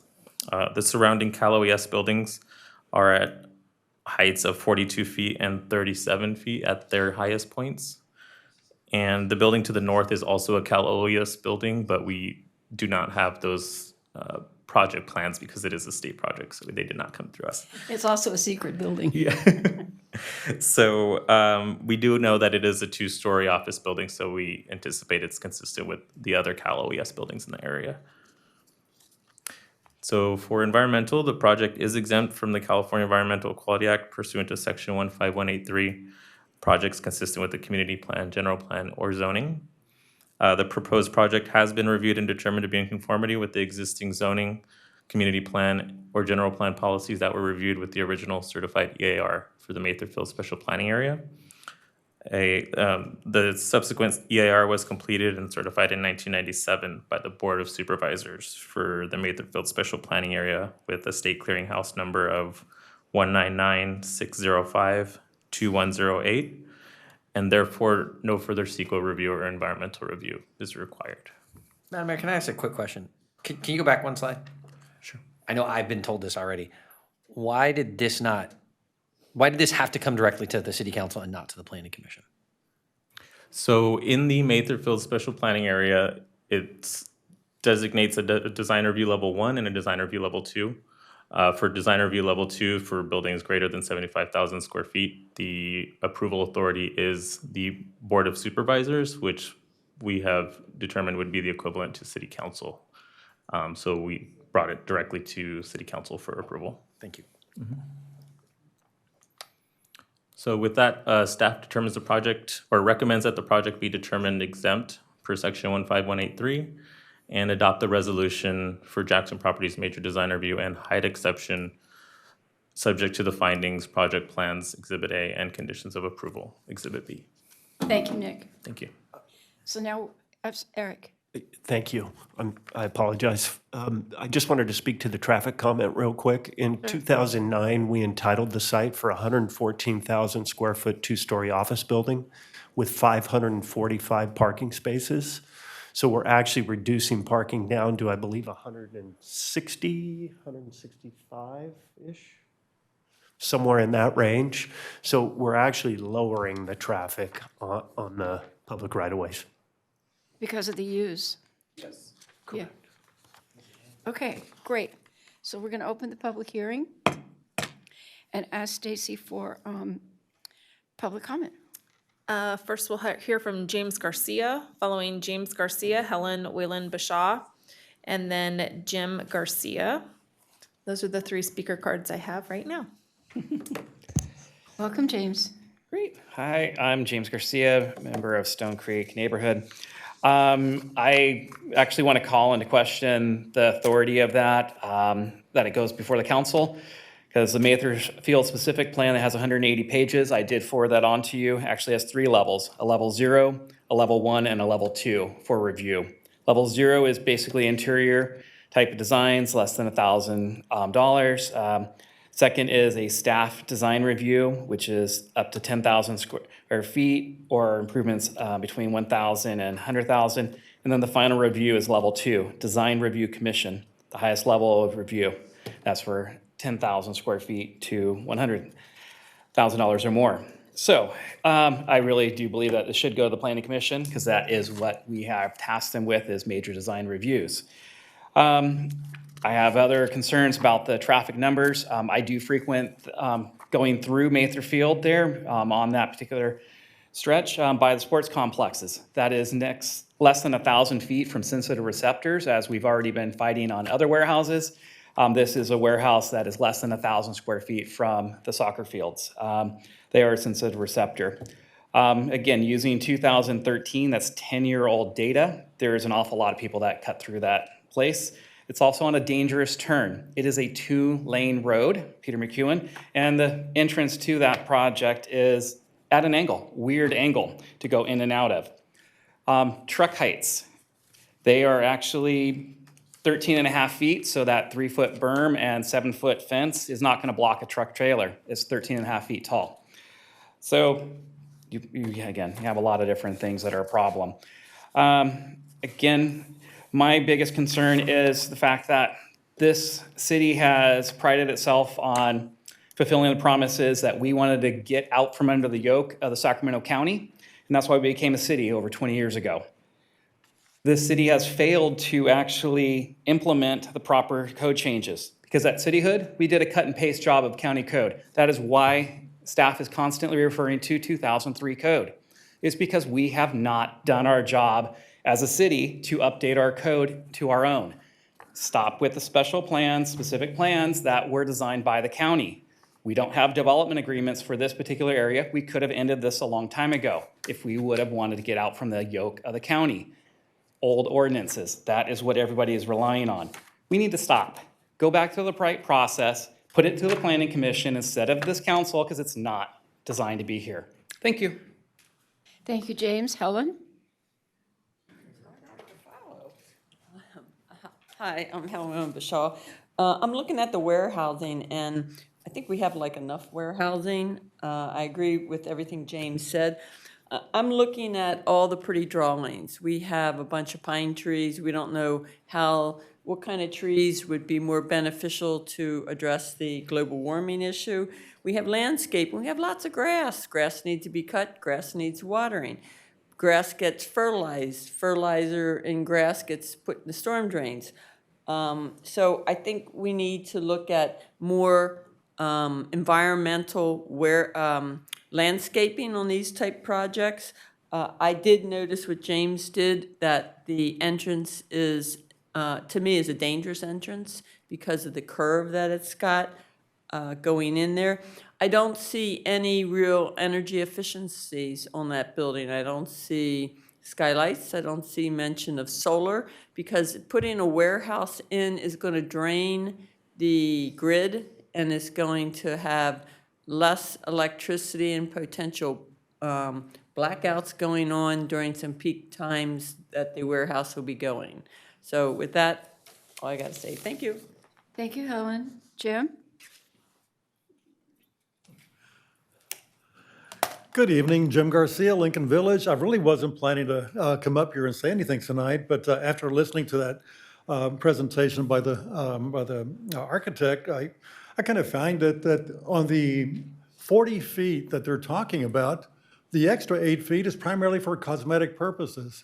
So if you just get a graphic designer to come in with a different paint scheme, you can stay within the confines of that 40 feet without all that extra expense of building up another 8 feet. So just find a painter that can kind of come up with another scheme that will make the building look attractive. The other thing too is I go on that road quite a bit, almost on a daily basis out to the VA hospital. And it's a narrow road. So when you have these long trailers coming in with their deliveries and multiple times throughout the day to fill up their 9 different bays, all that activity, it's a lot of traffic on that narrow road. And again, it was mentioned earlier, there's a sports activities just down the road, about 1,000 feet away. You have a bocce ball court that's on the path. So people are out there on a daily basis. Some people park on the side streets to have access to the skate park that's just down the street also. So there's a lot of children on that road, elderly people out there enjoying themselves with sports activities, but now you're gonna have a high volume of traffic going through there.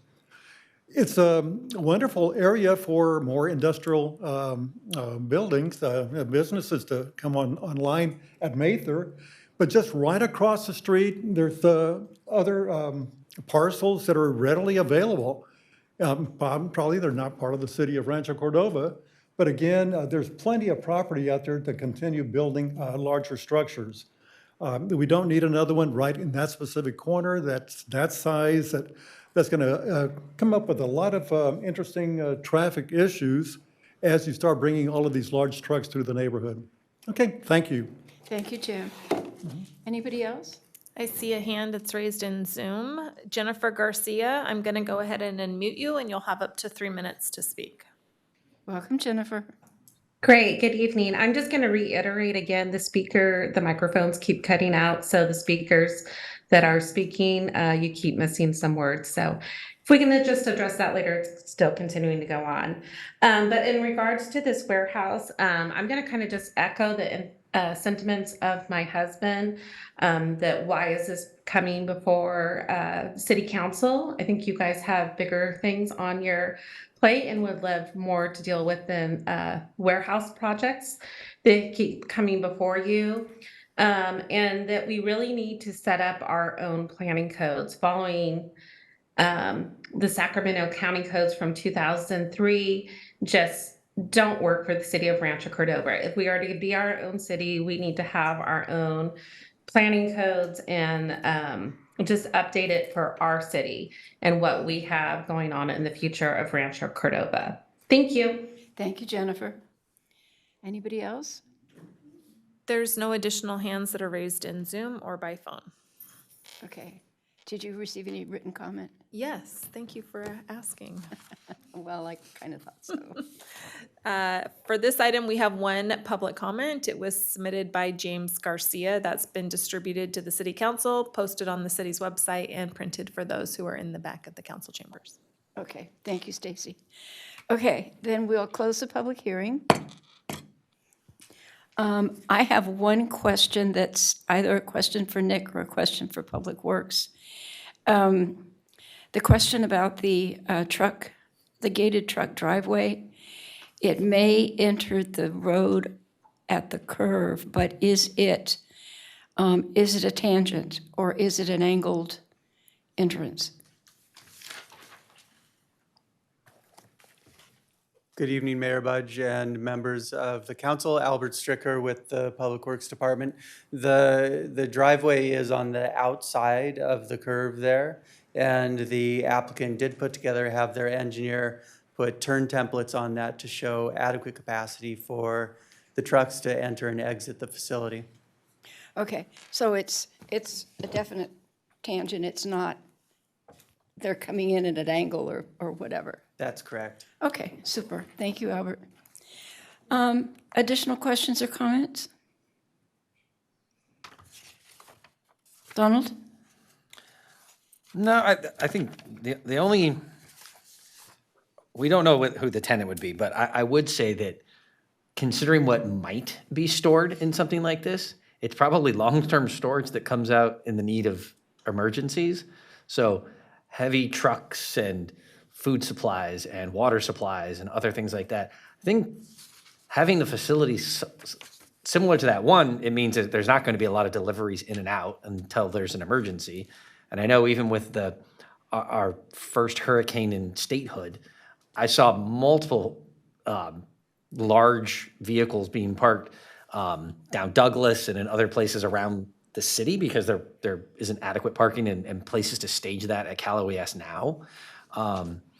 So the argument that there's going to be a whole bunch more traffic, I'm not sure I would agree. I would imagine this thing will fill up and it will deliver supplies and things that need to get to certain places, like when there's a flood or an earthquake or a fire or certain other things. The rest of the time, it's going to sit there dormant. So, I mean, this isn't a Amazon, fulfillment facility or certain other things that are going to be doing daily, hourly deliveries from, right? Yeah. So I think when I look at this has the potential to be one of the lowest impact traffic facilities in the city. Because again, it'll fill up with all these things and, God willing, there's not fires all year long, although it feels like that some years. We did have floods and other things that come along, but for the most part, I would imagine this to be a fairly low use facility until extreme things are needed. And the fact that this is this local to us means we maybe get served first if we need it. So, Garrett.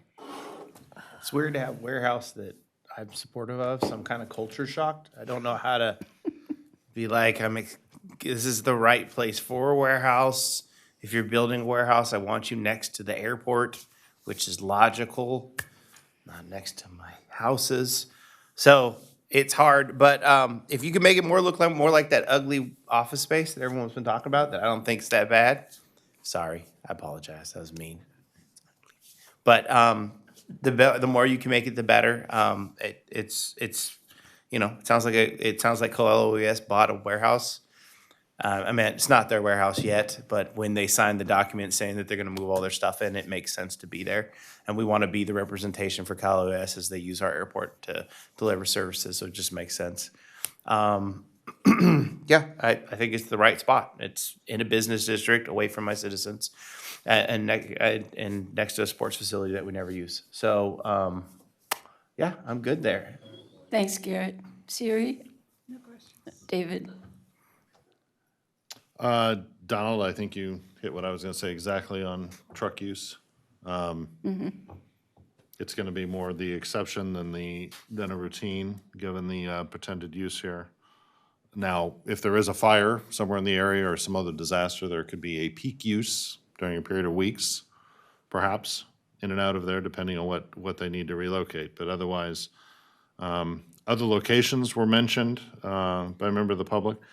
I think they could probably operate in another location, but I'm not sure if they would want to, given that they surround this location on other sides. This seems like a logical campus sort of a location versus other potential locations. And this is a really odd parcel.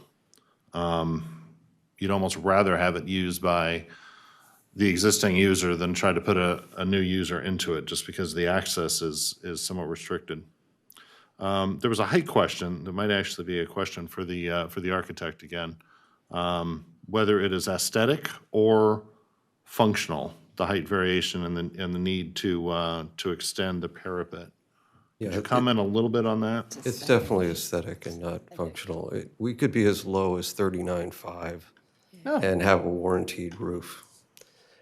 So a lot of this was in order to get the variety of heights that was desired. So If it were 39.5, it would be a straight line. would be, well, there could be some little dips in that on the north and south side, but you Of would. 2 feet. Yeah, If you're talking about, right. you need 37, and 39.5 is going to give you Right. 30 inches. It would not be nearly as articulated as it is today.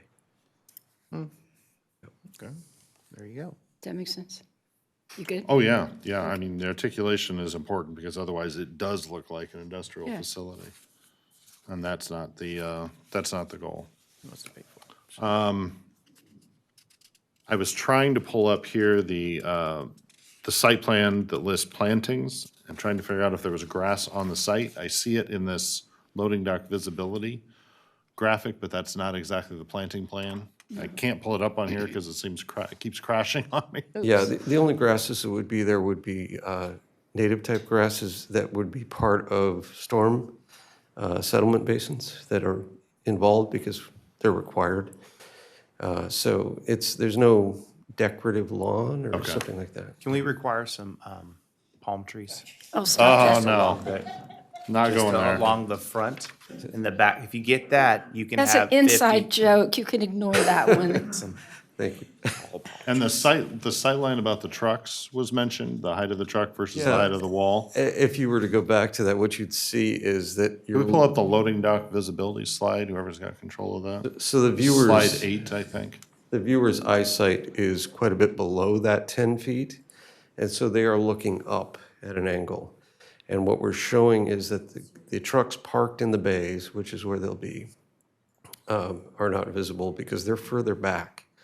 So it's the angle of view that makes the difference here, and it's certainly if they were right up against the fence, you'd see them if they were there, but in the bays themselves where they're going to be, no, they're not visible. So the graphic on the bottom of that slide shows Yeah, you can see how line much- of sight for someone on the sidewalk and someone across the street, I guess, right? Correct. So you can see if you drove that truck up next to the fence, yes, it would probably briefly be visible, but when it's in its park position as they're loading and unloading, it's not visible. And you built the berm so that the wall would be less obviously a wall? Correct, yeah. We didn't want the wall to be just another large object out there in front. We wanted to soften that, so. Because instead of 10, we could say go to 12 or go to 14 or something, but then your It's- concern would probably be it looks too much like a wall. Yeah, and the specific plan says that it should be as close to 6 as possible.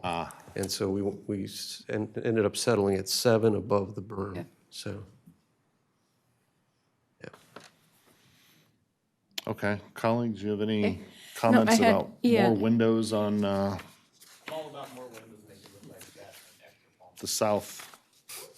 south facing? The logical thing would be, unless it's structural, to replace some of the concrete panels that are identified, the gray concrete panels, with the gray glazing that you've identified. So there's a combination there. Some of those Right. on the north side are Right. actually painted and. Right, so some- I think that's what David's getting at. Okay. If some of the ones that are labeled gray concrete could be relabeled gray glazing. It'd be the south facing, and I hesitate to like say, do it this way, because I have no idea how to do it. You're the design professional. I just think that the more it looks like glass, the better. Okay, on the south elevation, David, that's actually labeled as glazing, as windows. Solar Those are glaze. actually glazing. It's the Yeah. west elevation that has the, and the north elevation that has the, Painted version. yeah, Correct. the concrete panels. So yeah, my question was on that south elevation, so we're not looking at it up there, but. Right, but that's already done. There you go. So to my eye, I would prefer more glass or the hint of a third floor or something. But if this is architecturally what's best to make it appear like an office instead of a warehouse. For sure. Okay, And chunks of that, is it parapet? Yes. The sections that are above the roof line, you wouldn't want glass in that because it would just be right through to the outside. So Yeah. the only places that you would, so like making it look like a third story, most of that making it look like a third story is just facade. It's not the building at all. And they're only doing this to offset it and not make it look like a big old box. to enhance Right. the visual appearance. Right. And you're right, because at some point, you've got to have a parapet that covers up all the electrical equipment on the top. Back and. HVAC Yeah, I mean, and whatnot. if you want to see what these buildings look like, I mean, we have other ones that are warehouses in town that were built 30 years ago that they didn't do any of this They to. were Buzz tilt-ups. Yep. I appreciate the comments that the three of you made about the proximity to the airport, though, because it's almost directly across the street from the old Area 7000, which is where UPS comes and goes. So to the extent that, Like 10 times a day too. And Yeah. comparatively, once it's full, like seasonally, it might Yeah. be used. If And we- it's what we're hoping, Yeah. it goes in there. and, you know, if you live off the end of the flight line, the way a lot of us do, and it's pretty obvious anytime there's an emergency somewhere, like a fire, the Army comes and goes in their helicopters quite regularly. More from your side than the other side of that, which like Happy Lane and kind of that edge, but Oh, yeah, no, definitely. They all come and go from the East End. But I appreciate those comments.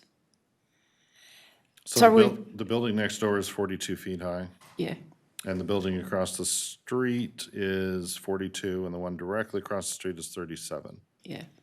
And those are built as office buildings. Right.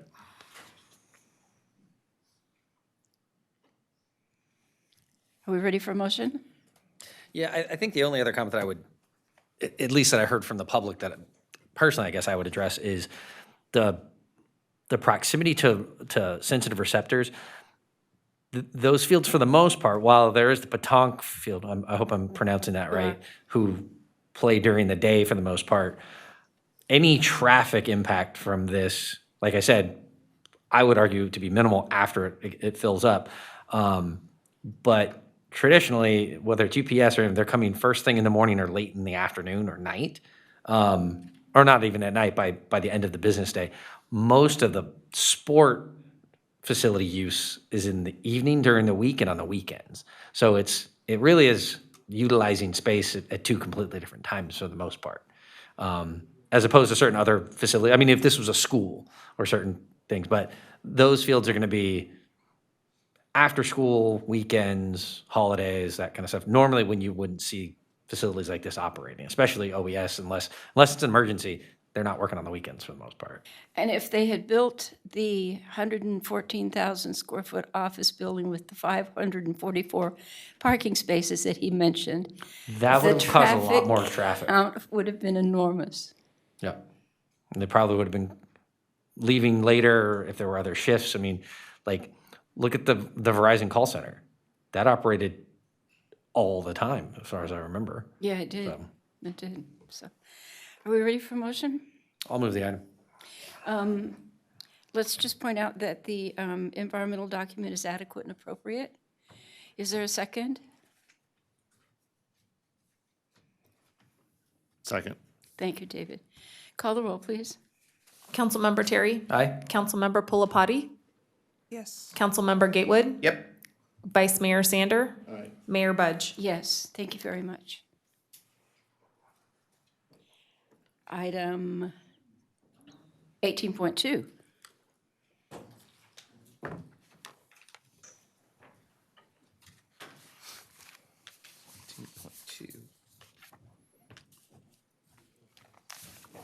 The title for 18.2 is a second reading of an ordinance adding chapter 16.96 floodplain management ordinance and amending a number of titles after that. And we will turn it over to staff. I need to recuse myself on this item because I live in the small number of homes that are affected by this floodplain issue. Okay. We will wait 1 minute while Donald returns.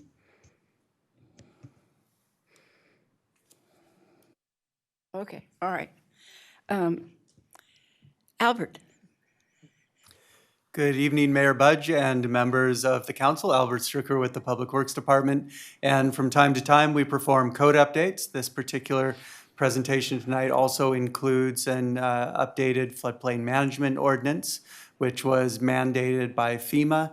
And Dahlia is going to give us more information. Dahlia. All right. Good evening, Honorable Mayor, council members. Thank you for having me, Dahlia Fadel, Public Works Department. So today we just wanted to go over some of the proposed public works updates to the city municipal code. These updates are mainly minor revisions for clarity or updates and additions to comply with latest state and federal regulations. The titles being updated are titles 3, 6, 10, 12, 15, and 16. We have discussed back in the August 7th City Council meeting in detail some of the proposed edits to the titles 3, 6, 10, 12, 15, and 16. So the focus of today's presentation will be on the newly added chapter for floodplain management ordinance. So what is a floodplain management ordinance? It's a set of regulations and guidelines that are implemented whenever there is a proposed project in the floodplain to require mitigation measures and basically protect public safety and reduce damage from flooding events. In a recent audit that the city had with the California Department of Water Resources, it was required that the city adopt our own ordinance to continue participation in the National Flood Insurance Program, which is a program that provides flood insurance for properties within FEMA mapped flood zone areas. So we currently implement the Sacramento County Floodplain Ordinance. This new chapter will allow us to replace the county's ordinance with our own. It will allow us to be more self-reliant in the implementation of the ordinance. It will also allow us to continue to be in compliance with FEMA and state DWR requirements. We did use the latest model ordinance recommended by the State Department of Water Resources, as well as FEMA, and we worked closely with DWR to review multiple iterations of the floodplain ordinance until we finally reached the final version. The ordinance does not significantly change the city's process in regulating floodplains, and the new ordinance is supposed to be approved by end of August. However, we did receive an extension from Department of Water Resources to have the adoption date be September 5th. Today. The floodplain management ordinance does comply with General Plan Policy S2.1.2, which requires the city to participate in the National Flood Insurance Program by updating floodplain management ordinance as necessary to help reduce future flood damage. The proposed ordinance does not supersede any more restrictive general plan policies.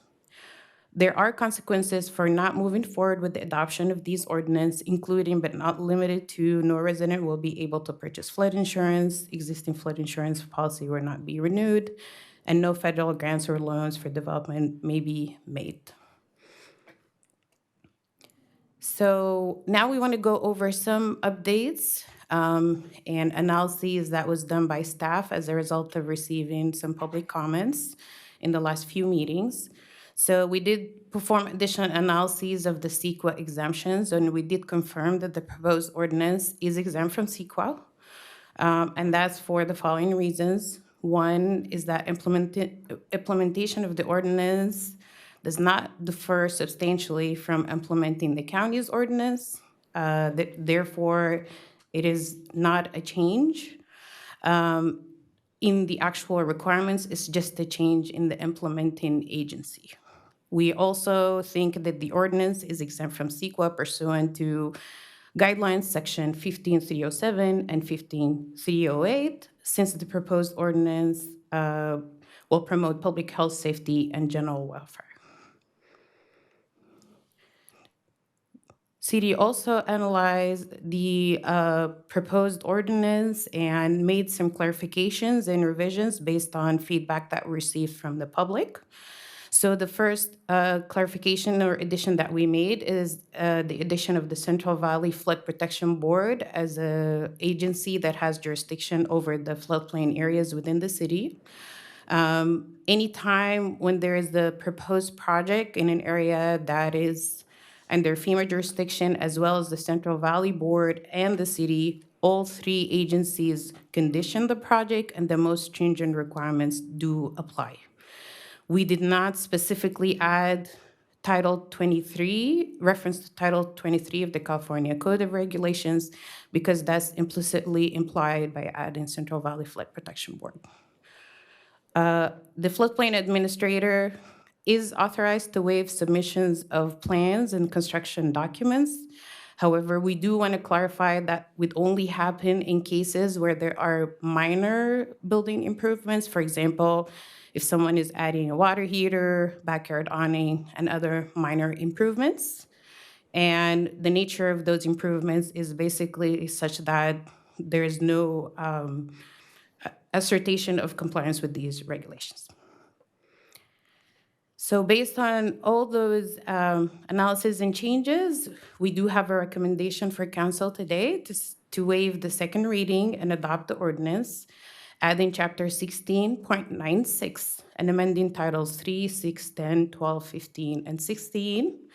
For next steps, we will be posting those code updates to the city's website, and we will submit a copy of the final chapter of the floodplain ordinance to FEMA and DWR. Okay, questions for staff? Okay. Should have passed the last time. Great. All right, then we'll open the public hearing and ask if we have public comment. Yes, we have 5 speaker cards. We'll start with Helen Whalen Bashaw, James Garcia, Kathy Birch, Grant Davenport, and Sage Pasquala. And then I will go to Zoom and telephone. Helen. Hi, I'm Helen. Welcome, Helen. Bashaw. I do have concerns that Rancho Cordova actually has something on the books that says you don't build in a floodway. However, that Casas property was given a no CEQA needed because of the Folsom Boulevard plan that said no CEQA. But then we find out that Kinder Morgan fell under the plan of no CEQA, but after the citizens said something, it found out it was under CEQA. So my concern is that the rule's not stringent enough. There's only one site in Rancho Cordova that falls under the floodway. And that is the 21 acres that sits along the American River. That's part of the National Wild and Scenic River System, that if you allow it to be built up by 6 feet, Tiffany Farms, the 17 luxury home gated community, becomes a floodway because their levee is only at 4 feet. So I have major concerns that I don't think the Rancho's adjustment is stringent enough, because it was proven in the past, in 2018 and 2020, when the city was going to approve builds in that area, that because the planning department said it was fine.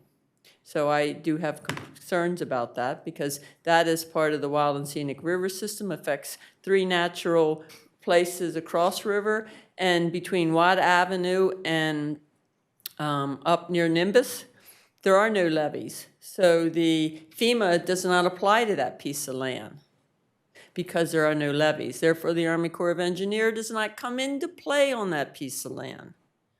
And we do not want another what happened in Natomas with the liming of the soil. We don't want what happened in Florida to happen. We want that to stay as part of the Wild and Scenic River Systems, because there are rules and regulations on that area that say no dwelling can be seen by the river, but yet you're temporarily or almost approved the raping of 300 trees and shrubs in the area, which takes away the environmental feeding grounds for some birds, takes away the ground nesting from May to August. So I just think you're not stringent enough. In 1986, I saw it flood. In 1997, I saw it flood. I've been in my house since 1983, and that piece of land is across the street from me. And I maintain the green belt that goes down to that orchard. So, it does flood. Folsom Dam modification did not affect the flooding.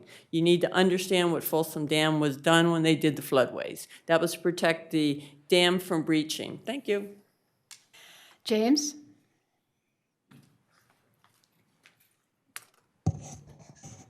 Hello, I'm James Garcia, resident of Stone Creek. I'd like to know who's actually going to be liable if we actually build homes in those flood lanes, because typically the builders only get limited liability to build a project, do everything else. Once it's gone, it's done.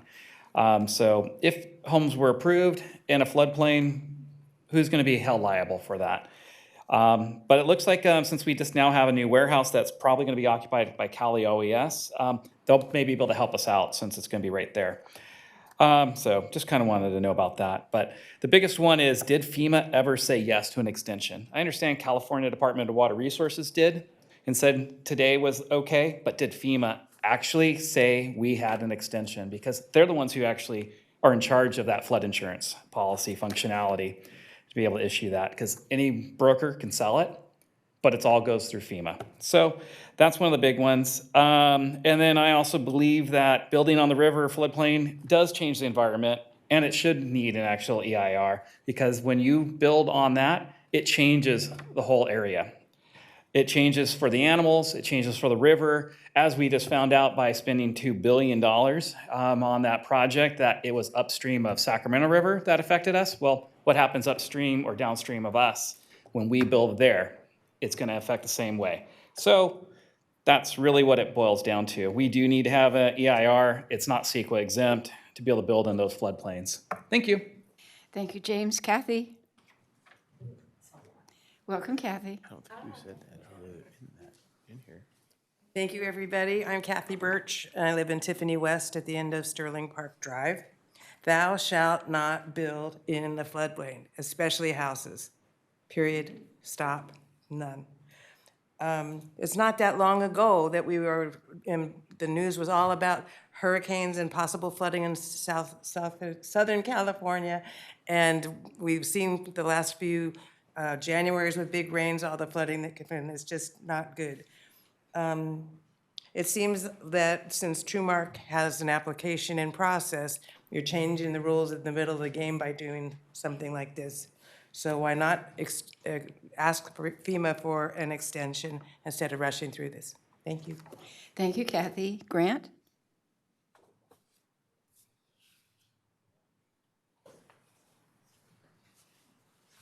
Welcome, Grant. Thanks.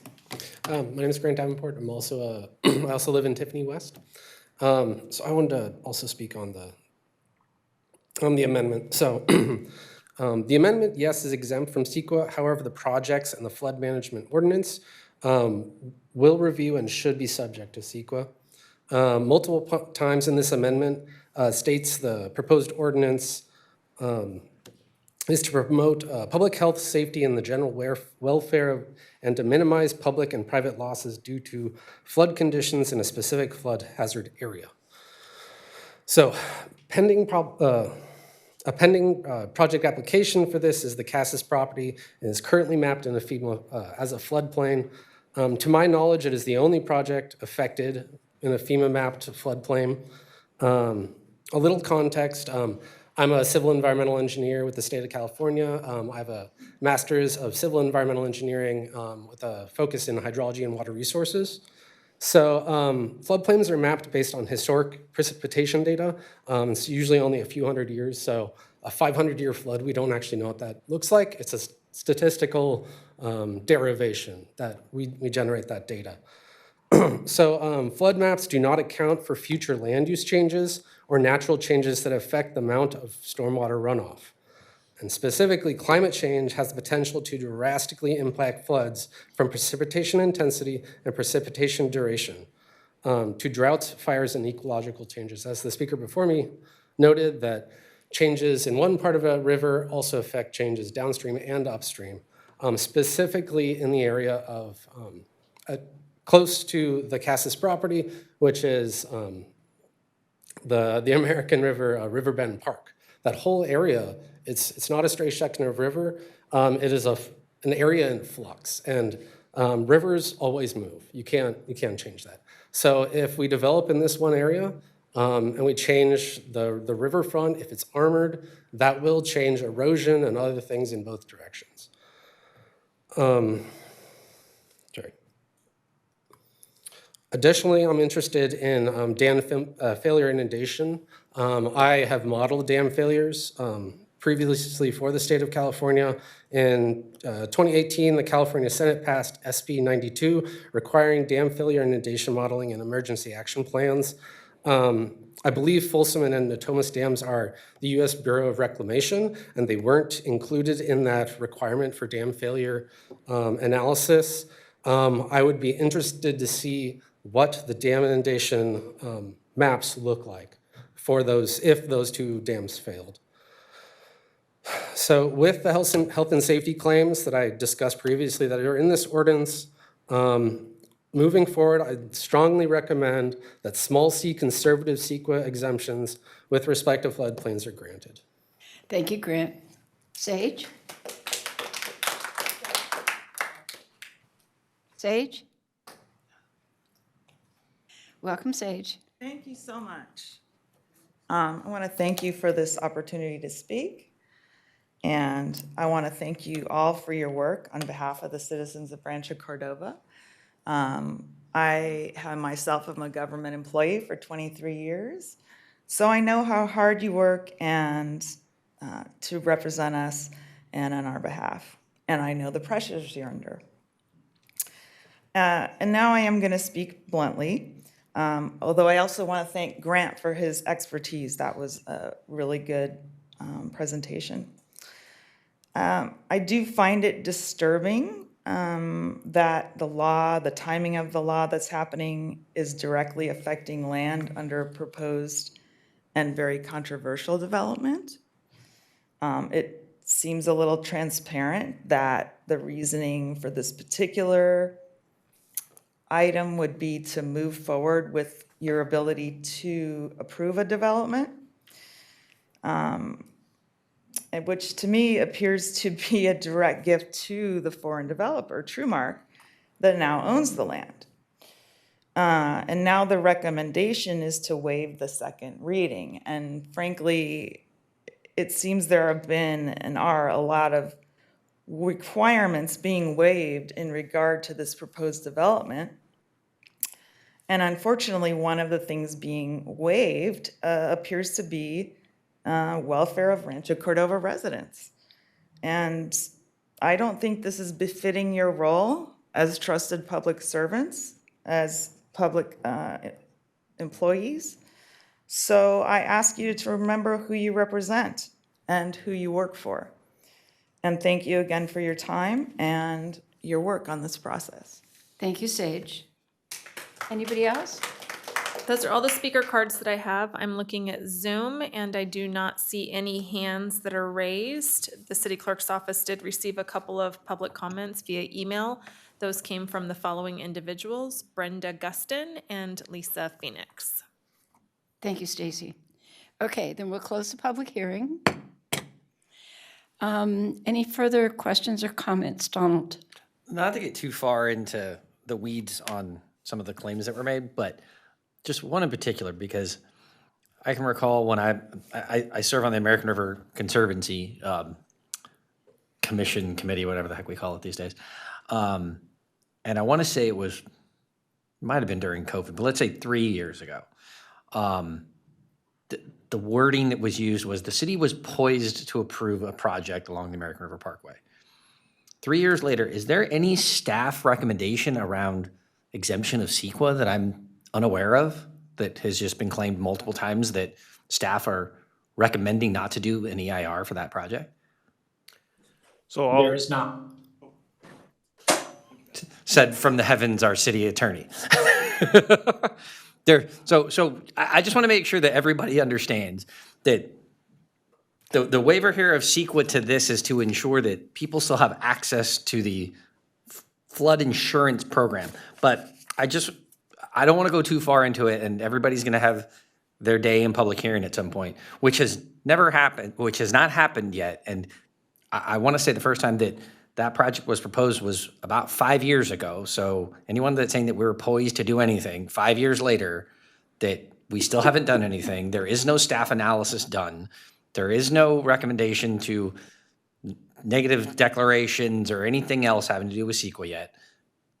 Is all that accurate? So let me just address it Okay. like this: is the ordinance before you doesn't change any of the standards, and all that. Staff weigh in where I mess up, but doesn't change any of the current standards that are there. They still have to meet the current standards that are in our current ordinance. That's county. We're just taking all those same ordinance standards in the new ordinance. They also still have to comply any development that's talking about going into a floodplain with Central Valley Flood Agency and FEMA and all of the other parties that apply. And so I think what before you today, and I think will be part of the future conversations, if any projects, but this is not done for any particular project. I will agree the timing is tough, but when you get these directions from some of the other agencies, we need to comply to maintain the certain flood insurance. And so I think ideally this was not great timing to have to do this either, but I think from a project standpoint, and I know most of the comments and the concerns were related to the project, the potential project and application that has not been reviewed, has not been deemed consistent yet with any of our standards, and so that process is still going through. The first project that was talked about was withdrawn before it got to any hearing or any conversation with the council, and so that project still needs to go through whatever appropriate process, whatever project level EIR or CEQA process that it needs to go through. In the 11 years I've been on this council, I think we've had 1 or 2 hearings on that property, and it was at least 6 or 7 years ago was the last time that there was a public meeting that I attended that I can remember. never to actually review an entitlement. That was Right. just in We had a workshop once, yeah. Correct. But, so I just want to, from the public's perspective, from certain people sharing information with the public, I mean, there's a website out there that still says, send me an email because the city is poised to approve something. And years later, we haven't even had a hearing yet. And I have no idea when that's coming. But I just want to make sure that everybody understands that, like, claims of skipping CEQA or not doing EIRs, none of that has been decided and is not what we're talking about tonight. And I do appreciate the folks coming tonight, and I think partly we see sometimes new faces and new folks to the part of this process, so we're always happy to reach out to staff and talk about what is happening here versus what is happening with whatever project is in an application too. So And by all means, everybody, voice your opinions, take your positions on it, but as far as I know, nobody on this dais has taken a position on this project in any way, shape, or form. And for years, there's been this claim that, like, tomorrow we're going to approve something, or that the fix is already in. Like, we haven't even reviewed it. As for this, I'm looking at this and saying we have residents that are getting flood insurance now. There are people that might want to sell their home. There are people that might want to buy those homes. And it's imperative that they still have access to the flood insurance program. And so this is critical that we do this tonight.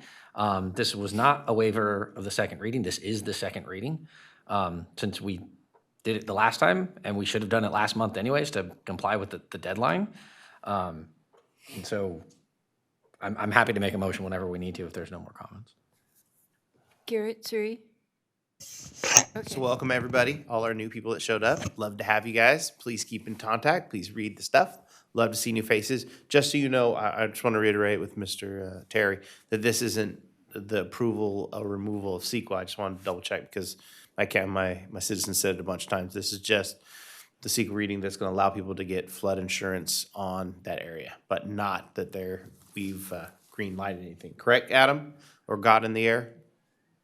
Yes, sir, that's correct. This is not a CEQA approval for the project for Cassis. That's correct, sir. Excellent. All right. Okay, we need a motion. So move. Second. Thank you. Call the roll, please, Stacy. Councilmember Gatewood? Yep. Councilmember Terry? Aye. Councilmember Pulapati? Yes. Vice Mayor Sander has recused himself. Mayor Budge? Yes, thank you very much. Okay, moving on to 19.1. The subject for 19.1 is a presentation from Cordova Community Council Foundation on fiscal year 2022 through 2023 outcomes and accomplishments, and a resolution authorizing the city manager to execute the third restated grant agreement with the Cordova Community Council Foundation. Welcome, Kim. Thank you. Good evening, Mayor, Council. Kim Duran Kara-Giorgio, Administrative Services Director. This evening, I'm here to go over the proposed third restated grant agreement with the Cordova Community. So moved. So moved. Linda, come on, so moved.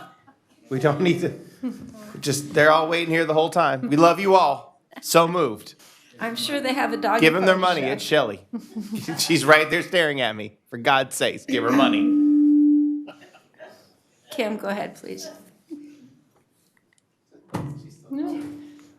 Is this thing working? Okay. All right, so the city of Rancho Cordova has given grant funds to the Cordova Community Council since 2007 to create a professionally managed umbrella organization for Rancho Cordova nonprofits with a focus on community events and volunteer management. And over the years, not only has that scope of community events grown significantly in the scale, but the Cordova Community Council's role has expanded into additional areas, including those in arts and culture and youth sports. Staff began working with the Cordova Community Council several months ago to begin discussions on the third restated grant agreement. This proposed grant agreement will be a 2-year agreement for fiscal year 23-24 and 24-25. The focus of this grant is on adding much needed capacity to Cordova Community Council to help manage the volume of events and activities and programs that they are helping oversee, as well as plan for some leadership succession in the coming years. In addition, this third restated grant agreement does incorporate some of our ongoing Measure H programs into this to allow for a longer-term planning, including things like the MAC and rehearsal space and so on. The not-to-exceed grant amount is proposed at $1.54 million for fiscal year 23-24 and $1.6 million in fiscal year 24-25. And with that, I would like to ask Ms. Shelley Blanchard to come up and take over and tell the story of everything that Cordova Community Council has been working on. Well, thank you, council members, especially you, Councilman Garrett. Thank you. I tried to approve it. I don't, look, we just got a second and approval. Roll call. Come on. Wow. We're trying to help you go home today. Here. This could be dangerous. Well, I would like to, first of all, thank you for inviting us here tonight.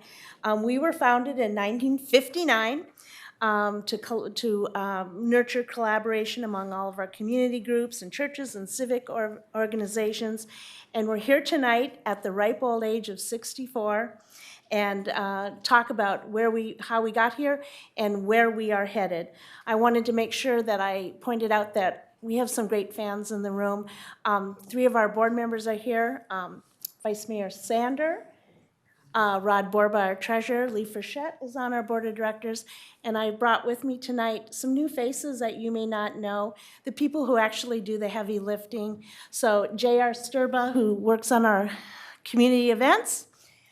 Cheryl Gleason, of course you have everybody knows Cheryl. She's the Wizard of Arts here in Rancho Cordova. And then, you like that? And then, of course, we have tonight someone new, Jason Harper, who's going to be leading our Rancho Cordova Athletic Association activities. So it is, I'm going to go ahead and just jump right in and to say that it is likely that our community may not know who the Cordova Community Council is, but they certainly know where we are and they find us, because we are the machine behind more than 100 days of special events in our city every year. And every one of them is imagined and designed just for Rancho Cordova. We are Kids Day in the Park. We are iFest International Festival. We are Memorial and Veterans Day observances. And we are the Christmas tree lighting. We are the magic behind the Rancho Cordova Sports Hall of Fame. We are the 4th of July parade, the best ever. We are the Community Volunteer Awards. No one thanks volunteers like we do. And we'll scare you to death each and every year at Heartstopper's Haunted House. We set up fun summer nights like Friday night concerts and moonlight movies. We organize solid citizen events like the Rancho Cordova Luncheon and State of the City. And we bring you the very best 4th of July fireworks show in the region. Nobody does it better than we do. Added together, more than 75,000 people will participate in these events in 2023. In a lot of places, that would be enough, but we are just getting started. When the citizens asked the city leaders to help them elevate and support the arts 10 years ago, the Cordova Community Council took on that challenge. Today, our arts and culture activities are the envy of many of our neighboring cities, a source of connection and joy for our residents, and a badge of excellence for our city.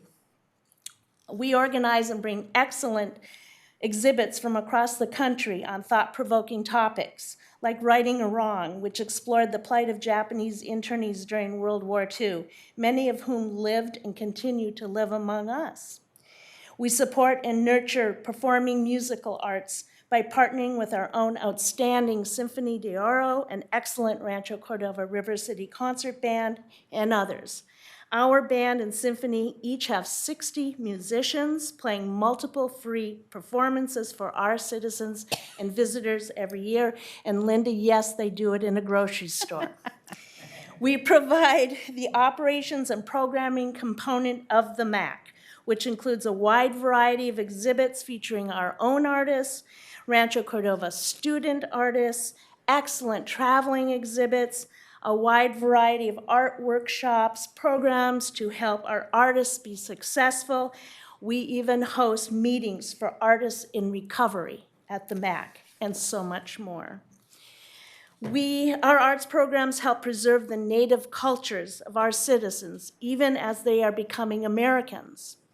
The MAC is an arts incubator supporting emerging performing arts and arts organizations. While they're building the audience they will need to support them as they move on to larger venues like you are planning to build. You gotta start small.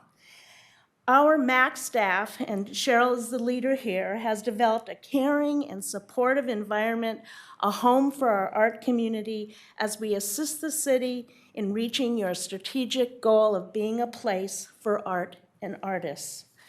A community has been born. While the arts flourish, we are focusing new energy on the development of our third pillar of community enrichment, excellent youth sports. Organized and nourished through the Rancho Cordova Athletic Association, we will ramp up our mission of fostering lifelong values of good sportsmanship, teamwork, and healthy active lifestyles through the development of excellent youth sports facilities and organizations, positive coaching, and access of play for all. Our motto is, David, where all kids play. More than 3,500 kids are playing in our youth sport leagues, and that's great. But we see a future where double or triple that number are learning life lessons and character through athletics. We are Rancho Cordova Soccer Club, Rancho Cordova Junior Lancers Cheerleading, Rancho Cordova Little League, Cordova Girls Softball. We are the Cordova Blue Marlins, the Rancho Cordova Track Club, the Cordova Cordettes Synchronized Swim Team, and Junior Lancers Football. We look to close the youth sports gap in our community by fostering the development of new leagues while assuring the success of our legacy sports organizations. So the success in elevating our youth sports will not only build better athletes, we believe it'll build better people. We do events and we do more. We stay connected with our community with the daily Cordova Community Council email sent to about 16,000 subscribers each and every day. We provide advice to fellow Rancho Cordova nonprofits so that they can also be successful. Just this week, we were visited by the American River Grange, an organization in our community that will celebrate their 150th birthday here in 2024. We'd like to make sure they're around for another 150 years. We are active with the air show, the food locker, the Live Steamers Railroad, and on and on and on. We are always available to act as the city's utility player when there's something special to do. And in this, we believe we are your secret weapon. One example is our leadership and partnership with you in telling our story not once but twice to capture the All-America City honors in 2010 and 2019, which is a huge sense of pride of this city. I notice it's all over the front of the building, as a matter of fact. And this year you picked us to help imagine and execute the city's 20th anniversary, celebrating 20 years and a million dreams of our city. That multiple event celebration provided many ways for Rancho Cordovans to pause and reflect on how far we have come as a community. With 20 years of magic making exhibit at the MAC, we had the Million Dreams musical featuring the Symphony de Oro and Rancho Cordova River City Concert Band, playing to a standing room only audience over there at the Cordova Performing Arts Center. We painted the town with a performance with David Garibaldi. We focused on the business end of what it means to be a city with our Civic Events Day. We broke records. I'm going to talk about those in a minute for the best Rancho Cordova 4th of July parade, which was like this moving picture of our wonderful city. For 2 nights, we urged our community to keep dreaming as we filled the skies with fabulous fireworks and dazzling drones. And if you were there, you know what I'm talking about. So we have to just tell you that we're not in Kansas anymore. I'd like to talk just for a moment about what our 4th of July looks like by the numbers. All in all, our combination anniversary celebration 4th of July set a dozen records for the Cordova Community Council, one single event. We had a record attendance of 27,543. We parked a record number of cars at close to 4,000, which may not sound like a lot, but when you figure almost everybody can walk to this event, that's a lot of people. More marching band units than ever. We had 10 marching bands in our parade, and they came from Roseville and West Sacramento and Elk Grove. Of course, the best band of all was the Cordova High School Marching Band, but you know, nobody is getting that kind of participation from the region in their community 4th of July parade like we are. We had more parade entries than ever, 81. You were 5 of them. I always have to throw this in. In order to celebrate our independence, we had to get 9 government permits. That somehow doesn't seem right, does it? I'm glad to see you're over it. I'm glad to see you've let that go. Lee seems to be sweating and crying right now. It's going to be okay. Is that number increasing or decreasing? It's increasing. Every year, it seems like there's more and more government interference in our right to celebrate our nation's independence. And are those challenges from inside the city or from other agencies? Other agencies. All right. Yeah. We filled the skies with those fabulous fireworks. We used, for the first time ever, 8-inch shells, which made for a really dazzling display. We had our first ever aerial drone show with 100 drones. That was a record. We set up more temporary fencing than ever, adding 1.2 miles, putting up, this is all by volunteers, by the way, over a mile of fencing. We sold more beer, way to go, Rancho. We deployed more golf carts and trash carts than ever. And our Rancho Cordova, isn't that crazy? Our Rancho Cordova July4th.com website had more than 90,000 hits in a 4-day period. I wonder if that's beer sales profits or just sales. That's just sales. But that's just the profit. You should see what we actually. The corresponding I think number she would said it's be, the sales. you know, how many arrests were made or how many DUIs were charted, and the answer to those are 0. Yeah. Beer. Yeah. Isn't that crazy? I mean, it's just so wonderful. So it's see it's a huge event in our city, but it's wonderful too, and I'm very proud of it. So having reached this great milestone, the Cordova Community Council is now preparing for the next 20 years. And we'll continue to live up to our mission of, our mission is bringing people and organizations together to build a robust Rancho Cordova.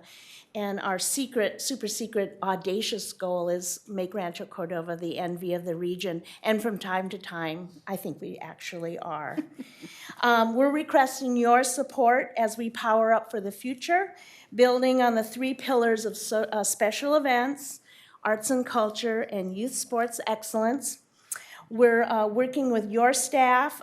We have designed a 2-year budget request that focuses on the following: building additional capacity for carrying out this big mission, preparing for leadership succession on our board, on our staff, and with our partners, adjusting to changing market conditions to attract and retain the very best employees, because we think this is an important job, address new reality of costs of doing business in this space, insurance, fuel, equipment, excellent entertainment, more and more. Government permits. Government permits, yes. We want to build on the power of volunteerism in our city. You know, you only see that there were 3 or 4 people who are doing all this work, but that's because we have hundreds of volunteers who do it with us. And we want to be in a position to continue to provide that safety net for our nonprofit community, able to step in and assist as we have done so many times, including like today. We were working on a whopper today.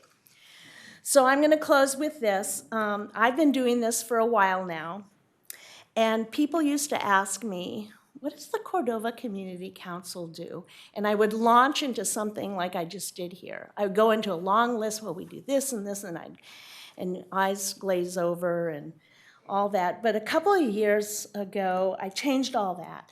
And now when people say to me, what does the Cordova Community Council do? I look them square in the eye and I say, we help you fall in love with your city. Because that's what we do. Because at the end of the day, it doesn't, when you're on your deathbed, you may remember that we have the smoothest roads, the most efficient trash pickup, or the fastest police cars. All that's important.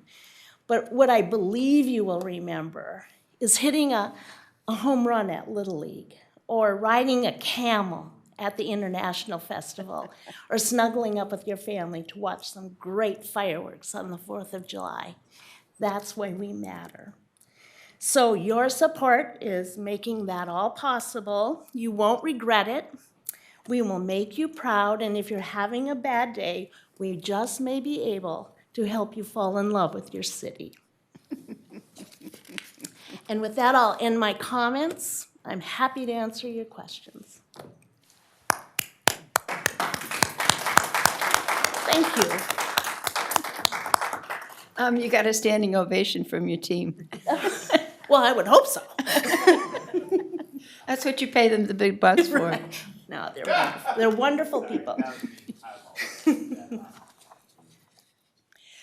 Questions? Comments? Yes, probably, but anybody on council? I'd like to thank Shelley and her team for everything that you do. It does bring the community together, and it does make it a great place to live, stay, work, and play. Thank you. Thank you. I like to comment, what does the Cordova Community Council do? What doesn't the Cordova Community Council do? That's the new line. It's like, we just got to find one thing you don't do so we can. Now, the only improvement I really see is a larger Christmas tree. So let's talk about how much is that going to cost to increase the Christmas tree to the proper height. Lee, don't cry. Don't cry. Look, stand up and take this beating. Listen, we need to have the proper tree. So we're looking at another 20 to 30 feet. And I'm willing to give you as much money as you need to keep the citizens happy, as long as that doesn't succession plan include Shelley leaving or retiring. So if you could write that in. Look, you can stay on council at your Cordova forever. You never have to leave. That's the amazing part about this. We'll talk about that. This punishment is forever. I meant, that's what you get for running the grapevine. That was the one part of the item that I noticed was the succession planning. Yeah. But It's prudent. No, I always tell everybody, nobody else's city has an organization devoted to having fun. And that's what we do. And what a mistake that is. It is. Because look at how much fun it is when you do, right? Yeah. It's great. Yeah. Okay, thank you, Shelley. I was actually going to ask one question. I might have more than one question. We'll start with one. You mentioned the 3 pillars. Oh, they're still up there. Special events, arts and culture, youth sports. There have been other pillars here, and there could be other pillars we imagine. This is not exclusive or exclusionary. Oh, no. No, of course not. So, for example, we've had Historical Society and historical events sort of on here. We made a good effort there. That could be part of arts and culture. Yeah, that's true. That could come back. I don't know. Sorry, Cheryl. Fall Fest, environmental related events, right? Yeah. I mean, obviously, there's a lot of other people occupying that space, but if there was some need or interest of residents, my point is, any idea you have, this is a potential partner. That's the whole point of the community council. That's right. All of our events, ideas came from someone else. We were responding to what we believed was a felt desire in the community. And I should say, Helen, we have this awesome email list, and your fall festival, that's the kind of thing we're looking for, so we can share out every day. So please send it our way. We'll get you some people. Yeah, be careful. Okay. Thank you, Shelley. We'll ask if there's any public comment. Yes, I have a speaker card from Jen Larrett. Jen, if you'd like to Jen, come forward. welcome. You'll have up to 3 minutes to speak. I do not have any emailed public comment for this item, and if there's hands to be raised in Zoom, you'll have just a moment to do that. Okay. I can honestly say that for me, the Cordova Community Council actually does make me like kind of emotional because I do love my community. And a lot of what I am so passionate about in my community has come from events that I have attended or people that I have met at these, different events and things like that. And, I've been part of these fledgling nonprofits that have been fostered by the Cordova Community Council, from Interfaith Council to the Rancho Cordova Track Club, when we start with like nothing and we're looking for guidance and leadership. And that's what, the Cordova Community Council provides to these groups is they create the base and they create a foundation for you to be able to thrive in your community. And it's not just you kind of get to a point and they throw you out of the nest. It's the continued support that you see year after year after year that helps your group thrive and things like that. And I see it in like every aspect of our city. I would say that the Cordova Community Council is the glue. They're the glue that keep our community together and that keep us thriving. We see it from the school district, when the MAC is donating art supplies to our students and things like that. We see that them thrive through, the continued support of the arts and things like that. So it's not just in those like 3 pillars that you see it. It's, to your point, those 3 pillars actually cover a whole aspect of the community life. And it's just, I literally can't say enough about them for what they do. They are totally accessible to the community. They're there at every step of the way. And like I said, being from fledgling groups, it's that support that we've had to be able to build up. When we started the track club, I think the first couple practices, we only had like 15 kids, and we ended up with almost 100 after only 3 years, with multiple kids going to the Junior Olympics. I've seen it in my own household. Adam and I are very passionate about the support of the Cordova Community Council, and just the support that they've given our family and things like that. I can't thank them enough for that. And just really want to encourage that we fund them as much as we possibly can because they do provide just so much to our community, and just want to thank them for all their efforts for that. Thank you. Thank you, Jen. Hey, Jen, really quick, tell us about how you're going to help them to get a bigger Christmas tree. Oh, If you would, well, you wouldn't mind talking about that. as far as the Christmas tree goes, you know that in my household, the Christmas tree is like literally everything. So, I mean, I would not be mad if that was like as big as humanly possible. So, and we are happy to provide volunteers to help set up with that. So, I'm Where this is definitely going. all in for that. It's going good. Yeah, definitely would be supportive of a bigger Christmas tree. There we go.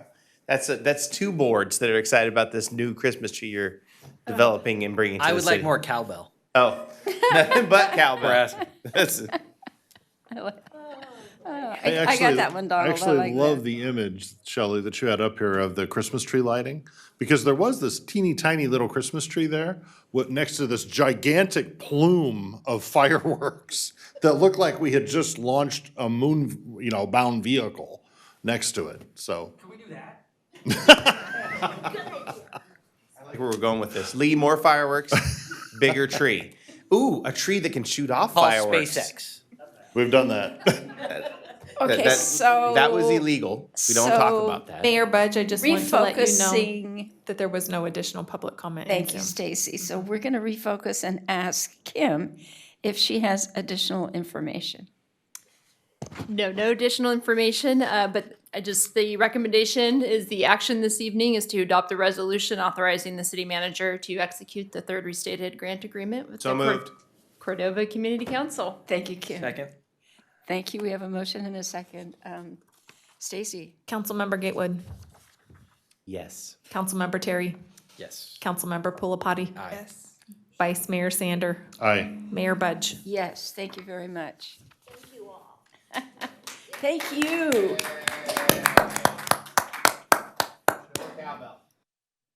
Okay, so Kim, you're up next also. Stacy, you want to read the title? Presentation of American Rescue Plan Act, ARPA, community survey results, and discussion of community project ideas. All right, thank you. Kim Duran-Kara-Giorgio, Administrative Services Director. Just wait for the presentation to pull up.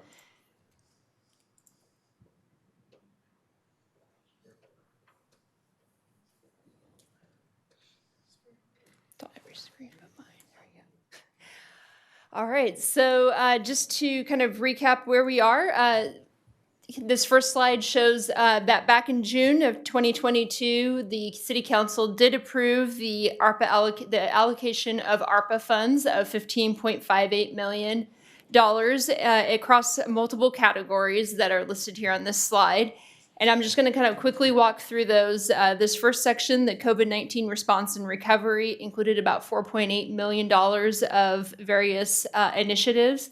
And I'm happy to say that while not all of the money has been completely spent in this category to date, I would say all of it has either been spent or is basically contractually obligated to be spent within the next year. So we're making good progress on getting these funds, putting the funds to work in the community. The next category of affordable housing and homelessness, assistance to households. Again, making good progress. We have spent the $152,000 for homeless enhancements. The next two projects, Mather Veterans Village Phase 4, as well as the crossings at Woodbury. Still hopeful that these will move forward. Complicated projects that continue to take some time. However, we do expect hopefully by middle of next year to have a better report out on the status of those projects kind of moving forward as well. And then small site housing program under contract. And happy to say that even the child care support and assistance, we have a couple of discussions with contracts that are in the works to start working on this initiative in the coming months. The next category, public works infrastructure and maintenance. Storm drain improvements to Monier Circle, that has been fully expended. Broadband and public Wi-Fi, this has not been really expended or has not necessarily been determined how it will be put to use yet. We have some ideas out there. However, we've been waiting for the Sci-Fi project to kind of slowly roll out throughout the city so that we can kind of utilize that to leverage, you know, whether it's Wi-Fi in parks or whatever. So that's more conversations to come on that. And then the next three, Mather Field Road corridor enhancements, as well as the pedestrian improvements in Cordova Town and Countryside, are either in the works or in the planning stages and are expected to be spent within the next year. And then finally, this last category, assistance to disproportionately impacted households of $2.5 million. So as a reminder, when the ARPA dollars were released, the guidance really focused on households, you know, trying to use the funds to support households in our most disadvantaged neighborhoods. And that was defined as households in the city's qualified census tract. And so at the time, there was discussion about trying to put together $2.5 million of funds for use and initiate a community survey process to see how those folks residing in those neighborhoods would want to see those funds put to use. So tonight, I'm going to hear this evening to talk a bit about the community survey that we did launch and a bit about those results. So the survey was launched back in May, early May, and it was open for 1 week. And we utilized a text survey. So this survey was sent to residents in the qualified census tract neighborhood, which you can see up on the map on the screen. And we received 298 respondents, which is a 7% response rate, which may not seem like very much in the grand scheme of things, but in speaking with the consultant who helped us do the polling, typically we target for a 4% response rate, so 7% was actually quite a bit higher than we went in anticipating. And you can see kind of that demographic breakdown across the neighborhoods that did respond to the survey. So jumping in, we asked 4 questions. We tried to keep them somewhat short and simple to make sure we could elicit and get full responses from those that were completing the survey. The first one provided some context that the city had set aside $2.5 million to be used to improve health outcomes in certain local neighborhoods, and asked for and gave some ideas and concepts of here's some thoughts of how this dollars could be used. Do you like these ideas? And it asked you to choose up your top 4. And so I've highlighted, you can see all the categories, and then I've broken it further down by neighborhood. But you can see those that are highlighted in yellow is where we've had more than 50% or more respond yes in that survey or select that as an option. So across the board, we saw more safety and security as something that was of interest to all of those neighborhoods, as well as more street lighting in 2 of those neighborhoods was identified as something important. Now, I do want to mention that the other, if somebody selected other, they had the opportunity to provide an additional response. So one of the attachments to the staff report did have responses that were, if somebody chose other for question 1. Question 2 went a little bit further as far as trying to identify some projects. These were ideas and concepts that some other cities had put to use their opera dollars to use with. And so again, we asked, identify 4 that are of interest. And so following the same concept on the first, the yellow highlighted ones are where more than 50% or 50% or more of respondents agreed. And again, the focus was on projects that improve safety and security. Adding more streetlights continued to be a big theme in the Cordova Meadows neighborhood, and then incentivizing businesses also to locate in their area was also mentioned by Cordova Meadows.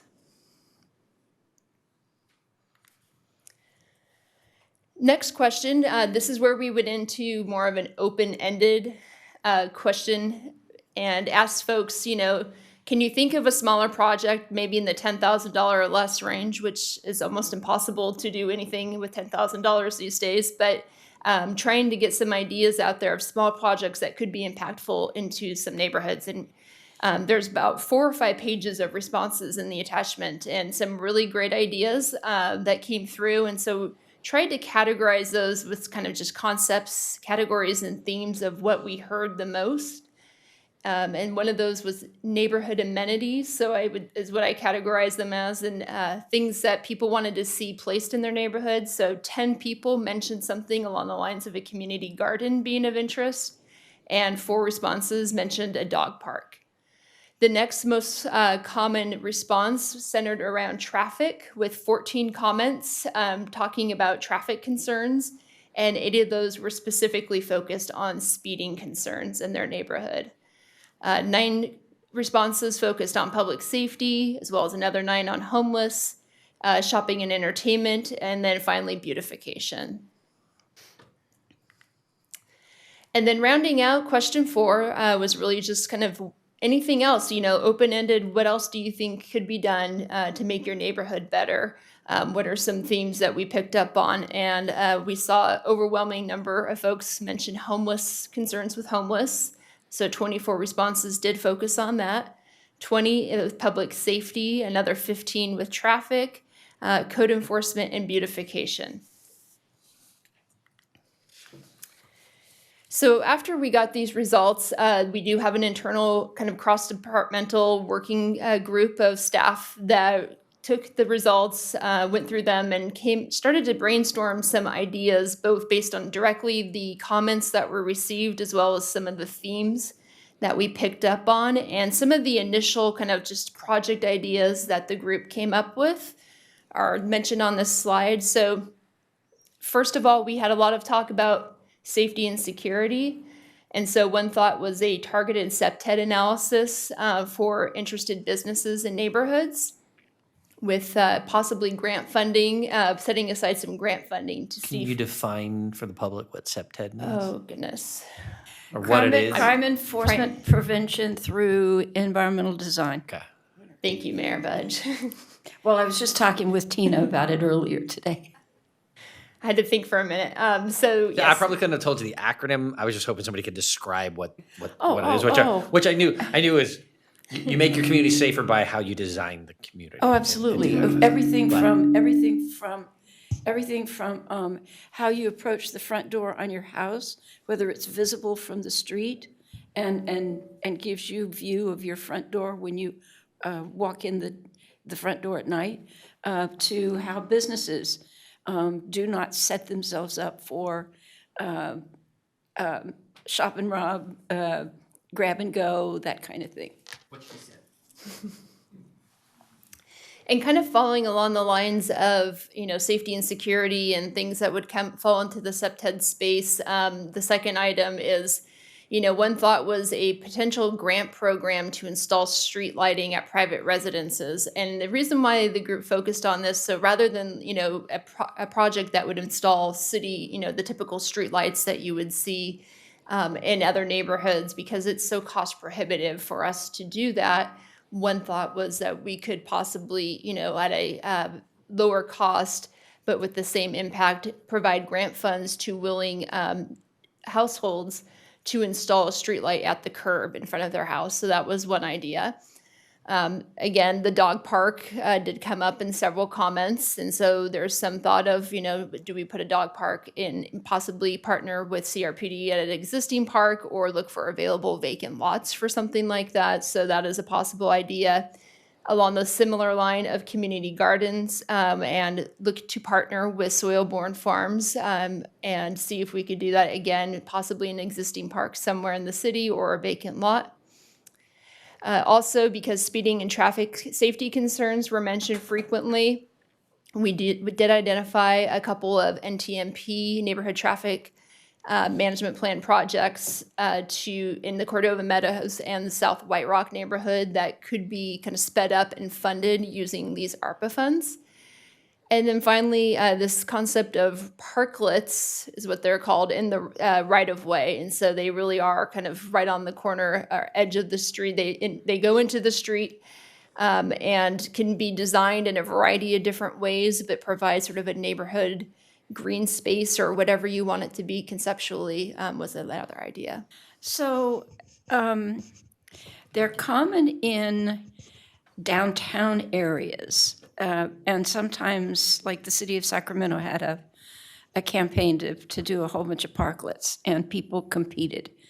But were there any streets, local streets or thoroughfares that they thought parklets would be appropriate?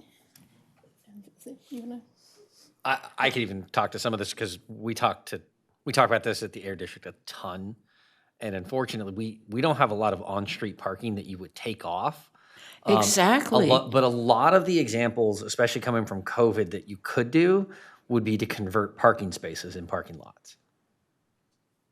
So imagine in front of Mimosa House, converting the 2 parking spots in the front. There's not enough to parking spots outdoor over seating. there already. But I'm saying those are the concepts that I think would work here. Including handicapped. Yeah, well, again, I'm giving you the example of what, we don't have a ton of on-street parking that, you could do it out here and take some out, but nobody's out there, right? There's no restaurant or anything that really works that way. I don't know if you have any more, but this came up as a concept 6-7 years ago on the at the Air District, and there was even some additional funding for it, and we just weren't set up to have usable space like that. Well, curiously, when what we call Mills Crossing was first approved at the county in 2002, it would have had on-street parking, on-street parallel parking. Yeah. And it would have been the first on-street parallel parking in any suburban thoroughfare, period. The closest thing that you could look at is what Brookfields did during COVID and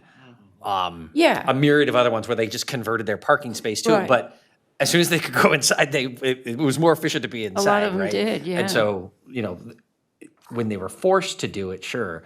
But long before COVID hit, I remember bugging Cyrus and other staff about, we should try this. And the answer was, there's not a lot of spaces that you could do it that you would want to.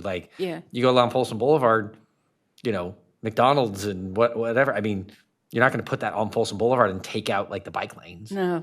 So Dahlia, did anybody mention specific locations? Yeah, so we were looking at a couple of options. One, maybe along creek corridors where we have kind of extra dead space that is not really being utilized for anything. However, it's like a corner location next to a neighborhood where we can utilize that as a pilot location. We were also looking into these odd-shaped, pork chop looking parcels at the, maybe corner of a street or something where, again, it's not really serving any purpose. And can we find a location that kind of makes sense? So the idea is to introduce green space in an urban area, but also we could use it as a hub, for example, to add Wi-Fi capabilities. We could be creative with that space and add other functions to it than just having green areas for people to hang out. So that's the idea. I think is just to get a little creative with picking a location, and then we can design it however we want based on the goals of the design. Okay, thank you. Yeah. Interesting. So this item tonight was really kind of an initial, this survey was thought of as a sort of an initial step forward to start soliciting ideas from the community, seeing kind of what the interests were out there, and for staff to kind of put together a kind of first draft list for reaction to. So we would like to receive feedback this evening if there's, any project ideas or concepts that you really liked or disliked on the list, other ones that were not mentioned that we should add to the list and consider, and also kind of direction on how you would like staff to proceed from here. Okay, council. Actually, let's ask first if there's any public comment so that we can put that in with Kim's and the committee's comments. The answer to that is yes. So I do not have any public speaker cards, but there is a hand that just was raised. So Faiza, I think this is you. It's telephone number 916-804. Yeah. So I'm going to go ahead and unmute you. You'll have up to 3 minutes to speak. And for the council, I don't have any emails on this agenda item. Okay. Faiza, welcome. Hi, thank you. This is Faiza Mughal from Lincoln Village. It was very fun and interesting to read the community responses to this survey. I hope that you all had a chance to do that, to look at them. I can speak to the lack of lighting in Cordova Meadows.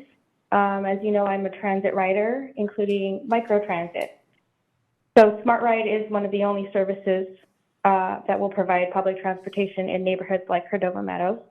And one time I was sharing a ride with a youth in Cordova Meadows.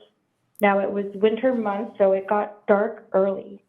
And the youth was describing their house to the driver and the color of the house, and it became an issue. The visibility was so poor, the driver couldn't pick out the house in the darkness or the differentiation between the colors of the houses. And it did highlight for me what that experience must be like, walking home in the dark, as an adult with 3 teenagers, and my kids like to be out, at darker times, or they're coming home from school after sports sometimes on transportation, and it's dark, and that's scary. And I think that lighting is an important safety feature. It dictates how a community is active in their community. So let's say you want to come home and get some exercise and go for a walk. Now it may be a safety concern because the darkness is prohibitive and uninviting.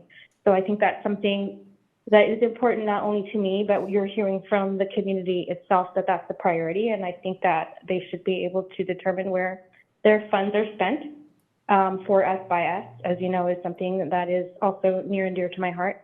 And I do suggest that rather than staff recommendations, also prioritize what the community is saying that they do want. That's the sum of my comments. Thank you. Thank you, Faiza. And that's it. That's all the public comment that we have for this item. Okay, so would you all like to kind of highlight some of the comments that were made or add some new ones? Donald? So can we go to slide 2 really quick? And I just want to clarify a couple things that what I understood I gave direction on, and just make sure that I'm clarifying that for staff. I don't know if anybody wants to agree or disagree with me.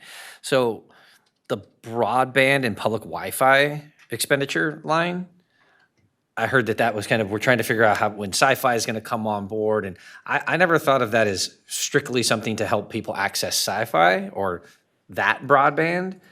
But if folks are struggling with, like, affording Comcast or starting up any of those services, is what that should, to me, when we got some of this funding, we were looking at it saying, we still have distance learning. Sac City Unified just started last week with 35,000 students. When I was on that school board, it was 42,000 students. So they've lost 7,000 students in the last 4 years. Elk Grove Unified, when we just met with them, said they're missing 6,000 students. And a lot of them we don't know where they are, if they're doing other distance learning programs or other programs like that. So when I envisioned that, that was about helping low-income people get connected. And whether that's a given service provider or not, like, just let's announce that there are grants to help people get connected or to subsidize their bill and figure out how we do that. That's what I was imagining that those funds going towards. Let's see here. The comment, the other thing I would encourage Public Works to look into, and I know at multiple different times over the last 11 years that I've been on this council, we've talked about the technology around solar street lighting and how that is continually to improve. That 10 years ago, there wasn't a really good product that you could put in that would last long enough.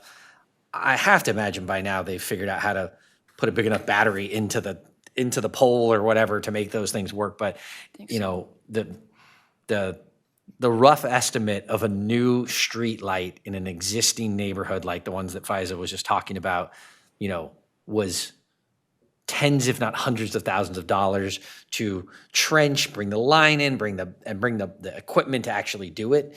And I gotta hope by now we've figured out something to bring the cost down to where that's a reasonable thing to put a few of those on a street that doesn't have anything. I think it was quoted as 70,000 a light to us here once. Okay. Yeah. Somebody in the Meadows had requested. 70,000 Requested per light, but that's the light that goes in. But if you're running the line, then you're going to put 3 or 4 or 5 in there. So it was like, to do a street was $500,000 sometimes. You know, to do one block on one side of a street could be $200,000. And I gotta imagine that somebody out there can build a solar light with a battery for, I mean, if we can build a Tesla for $50,000 or $40,000, right? Like, there's gotta be a way to start to do this. So I would encourage staff that when we talk about lighting, that we're looking at what other things we could do that may be renewable as well. Yeah, and I do believe, and Kim could kind of weigh in here too, is that, you know, when we talked about, you know, this pilot project for actually putting lighting in people's private residences, private yards, that was a solar type of effort and renewable effort. So I think if I'm remembering correctly, that's what and if you look that at, was as well. I'm trying to think what's off of Lambrusca that I have to come down, not Zinfandel, but Chardonnay? No, it's the one that comes all the way through Lambrusca Coloma. is McGregor. No, it's not McGregor. Anyways, Very at the east end. if you're going towards the baseball field, you turn right on Semilleta and over. It runs into Coloma, and I can't think of the name right Cordova now. Lane? No, I'll forget. But anyways, there's a street over there where they all banded together, and you see, you know, private street lighting. People put in their own street light poles and stuff in their grass and in their yard, and they basically created their own private lighting district that's all in people's yards, not on the sidewalk. And some streets and some communities and some homes, you know, have been able to afford those kinds of things. If that's what we're talking about, that's great too. But I also say that, you know, I've asked on multiple occasions, like, hey, can't we look at like public solar poles of some sort? And the answers over the years have been, you know, the technology is just not there. And I remember going to the city of Henderson for an NLC like summer visit thing for my Community Economic Development Committee. And I remember they even had solar lighting that would turn on if you got within like 20 feet of it. And the reason they did that was in a lot of their parks and their jogging areas, people only jogged for the most part really early in the morning and really late at night because it's the only time that you can be outside and survive in Henderson, right? So Obviously, this is Nevada. right, yeah, Henderson, Nevada, yeah.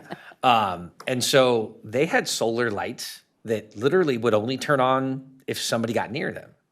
So the amount of, you know, infrastructure that you need for something like that, it's only got to power a battery that's going to turn on that light 10 minutes at a time, then it turns off again if nobody's near it.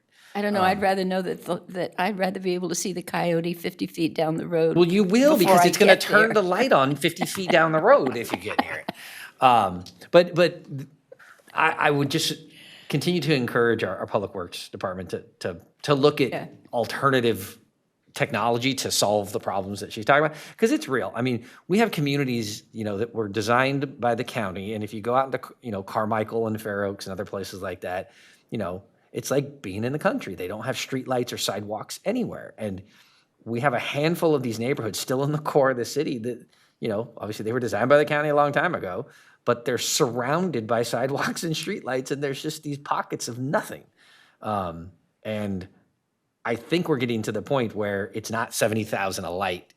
You probably can solve this at 10 or 20,000 a pop, and you don't have to tear up everyone's streets to do it. So, And I think Okay. that, just quickly, is the, kind of hope is to get some interest of those areas that we could come back with certain solutions to. So that's very helpful as to show where your interest area is, so we can come back with some of those different. yeah, so to me, I really hope that we're going to work on that. The public Wi-Fi thing is just get people connected, so I hope we're not sitting around for Sci-Fi, who's now down in Anatolia. No, and just let me say, we've continued to do programs where we actually provide a service through United Way that not just the actual cheaper internet programs, but also the actual devices and things has been the most use of actually, it's not been the internet access that's been a problem, it's actually been the devices. So we've continued to use that through United Way as well. Okay, so we have street lights and sidewalks. Garrett?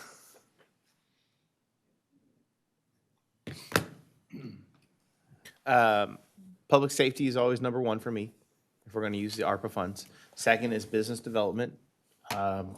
We gotta protect the lifeblood of our community, so anything we can do to help out with that.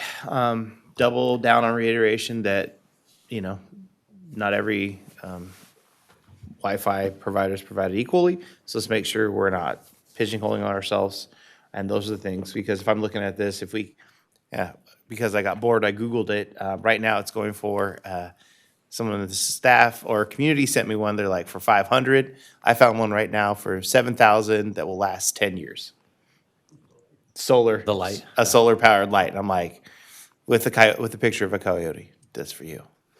So, but yeah, so if you could, as we go through all these, public safety is number one. Next is business development. Third would be the Wi-Fi, anything we can do to enhance the community. But I agree with him. There's places behind literally the church, that a cul-de-sac that you go into, and it's the darkest, scariest thing I've ever seen in my life. Yeah. And it's the weirdest thing to drive down these brand-new roads with things to make a turn and then see it darken out. Especially, and you got Lincoln Village and some other places that, they're just old stuff that needs to be improved. Okay. Linda, Siri.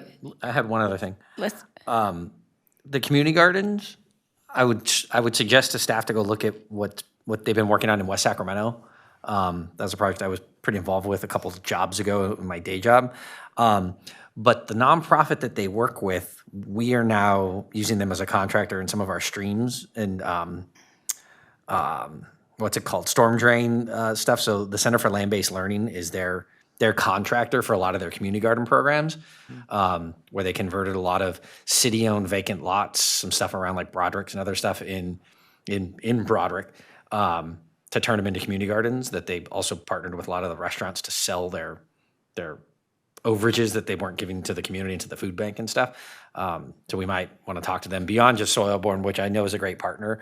But Center for Land-Based Learning, they're based in Woodland, but they've been running that program in West Sac for close to 10 years now. And it's self-sustaining now, I believe, too. Yeah, and Okay, with Siri. and then with the food locker, what we can do with that about as they're getting ready to move. I know they're getting ready to move to add for capacity. So I'd like to see what we're doing with them. Siri. Well, first, thank you, Kim, for doing the community survey. This is a great tool to get feedback directly from the residents. I have reviewed the community survey directly, and from your poll too, I can see that street lighting kind of comes right on top as a high priority. The goal here is to assist in that neighborhood, and we know they need assistance with street lighting. Can we do a focus on if we were to solve that problem, how much of the 2.5 million would it take? Like just do street lighting, right? That's priority one. The second one is public safety. So what does it take to put security cameras on key streets? That would help them feel safe and secure when they're moving about the area. Again, it's been mentioned many, many times that folks in Lincoln Village need support with transportation within the area. Can we use some of these funds to help some sort of a transportation, put some sort of a e-bikes or, I don't know, some other kind of transportation that they can use for the folks in these socioeconomically challenged areas where they don't have this assistance. And last, I know there's been a lot about homeless, and there's a whole other category that talks about this. I'm not spending a lot of time, but it was in every page of the survey, they talked about homeless. Maybe there's areas where we can help, not with how to remove the homeless, but what other amenities that we can help them with to move out of the area, or what we can help that don't affect the residents that live there. And last but not the least, again, because this is assistance, can we help with rent? There are people that are suffering. Is this some of the funds that we can use to help them with paying their rent or mortgage or whatever it is that they can't help? Because we talked about it couple of council meetings ago, where it's just $100 or $200 that people are late on, and then they move from being housed to unhoused. Those are my comments. Thank you. Thank you, Siri. David? Yeah, there's a lot to think about here and a lot in this survey to think about. We did some solar street lighting demos maybe 10, 12 years ago. Yeah. In the And Meadows. Yeah, in Meadows, and there's very interesting feedback. One was the lights weren't bright enough. That was one general conclusion. They didn't stay on long enough. Another one was, and it was, as I remember, like 50-50. People hated the lights because they like their dark street. They like having their windows open at night. And if there's gonna be a street light out there, then they're gonna have to put up curtains. And remember the discussion, who's gonna buy blinds for my house? Because now you got all this light impinging in my windows, and I can't sleep at night because my bedroom, I mean, it just went like on and on about how terrible the lights were. So that was a very sort of interesting result of that debate. Yeah, exactly. Speed bumps is the same thing, right? Yeah. Couple people want them, couple Yeah. people hate them. How do you resolve this? The yin and the yang of It street is, bumps. it is a problem. Looking through survey results and also sort of the ideas that came out, I have sort of a list here of things I think we could consider.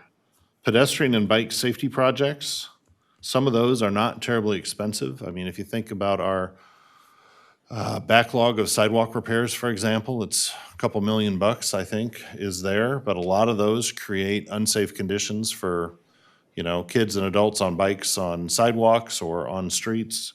There's probably a selection of those you could pull out and fund that would significantly increase bike safety. There's also some locations that you should have bike connectivity between this point and this point, but there's a gap in between of gravel or a street or an unmarked area. There are, I'm sure, lots of small bike safety improvements that we could consider, pedestrian safety improvements that we could consider using some of those for. I noticed the city of St. Paul, Minnesota, using these dollars, waived admission fees to all kid stuff in their city. So if it was, you were signing up for art classes, you were signing up for athletics, you were signing up for after-school program, all free. And that's how they used it. They were trying to get more and more kids engaged in the programs that exist out there and knock down that financial barrier to doing so. I thought that was an interesting way to do it. If we're focused on, health and opportunities for kids, that might be something we could consider. It would be, give them access to STEM or arts, or we could use it to broaden our PAL outreach, for example, and get more kids involved in PAL. Another idea is, and this was not clearly reflected in the polls, but maybe, playgrounds. The County LAFCO has just done a survey, and I think they're doing an upgraded special district survey that they're required to do, like an evaluation. of special Municipal districts. service review. That's it, municipal service review. And Just released one for Cordova. they just released one for the Cordova Recreation and Park District, and they ranked all their parks 1, 2s, or 3s, depending on whether they were well amenitized or whether they had a whole lot of deferred maintenance. So there are probably some parks out there that are low ranked that we could consider buying playground equipment for, or something like that to make them better, to deal with some of that deferred maintenance. That goes back to the Park Enhancement Fund. Exactly, it does. Or you could trick out one park in particular. Pick a park with a lot of space, put a ton of playground equipment on it. That becomes a citywide kid magnet and a parent magnet. Needs transportation. Yeah, parents have to find a way to get there, the way they have to find a way to get everywhere else. But yeah, that is an idea. I mean, if you literally took a whole bunch of playground equipment and put it in one park, imagine all of us when we had little kids, what would we have done? We would have gone to that park because we were already going to the parks where the good playground equipment was. What if you had one that had like double, triple, or quadruple that amount? That's where you would go. It would be the place. We would build community yeah. See, we all kind of know. I know where we went. We went to a park in Gold River, actually. It had the high tower thing you could climb. That was our go-to park for a while. Mather was a good one too, Mather Lake. But, you know, it would not take a ton of resource. It just takes some cooperation and some space. You could make one heck of a playground. And then finally, there are corridor enhancements, and this kind of goes with the pedestrian and bike safety. There's some places, and there was reference in here to neglected homes and abandoned properties and safety. I think you could also look at just like corridors that people want to travel on or walk on or bike on. There are some scary looking things like beat up fences or falling down fences, sort of backyard fences and side fences, or overgrown trees and weeds that you could focus not a lot of dollars on, but probably clean up a corridor so it appears much safer or more attractive. You know, some paint, some pruning, maybe some concrete, maybe some lane additions on streets, whatever. I mean, painted lane additions on streets, something like that, that enhances safety.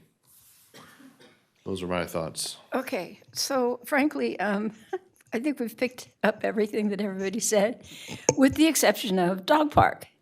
And the only reason I say that is it seems like every time the park district starts to design a park, whether it's a neighborhood park or a community park or whatever, the first thing people ask for is a dog park. And we really do still have only one, so we need legitimate dog parks. I mean, if we count that we have a library near the city, we technically have a second one at the county animal shelter for a dog park, but that's pretty close to Lincoln Village, but just outside. But I agree. Okay, do you all have what you need? Yes, I think this is a great start. I appreciate all the feedback, and we'll kind of get back together internally and continue working on this and report back. Okay, great. Thank you, Kim. Thank you. So we've come to the end of our agenda, and the only item left is council requests for future agenda items. And Garrett and I have one. There's been a variety of information come out of Simon and Company in DC that talks about grants for constructing libraries or expanding libraries or whatever. And not long ago, the lady who is secretary of the Library Authority that Garrett sits on was asked to provide everybody with a copy of the current library master plan. The library master plan is the number one reason we don't have a library in Rancho Cordova. And so Garrett and I would like to ask staff to start looking at some of these options. Some of the options, we now own land, the city owns land kind of located in the middle that could be an ideal location for a library, especially during the time that the school district is still planning to build high school, middle school, and library in Rio de Oro.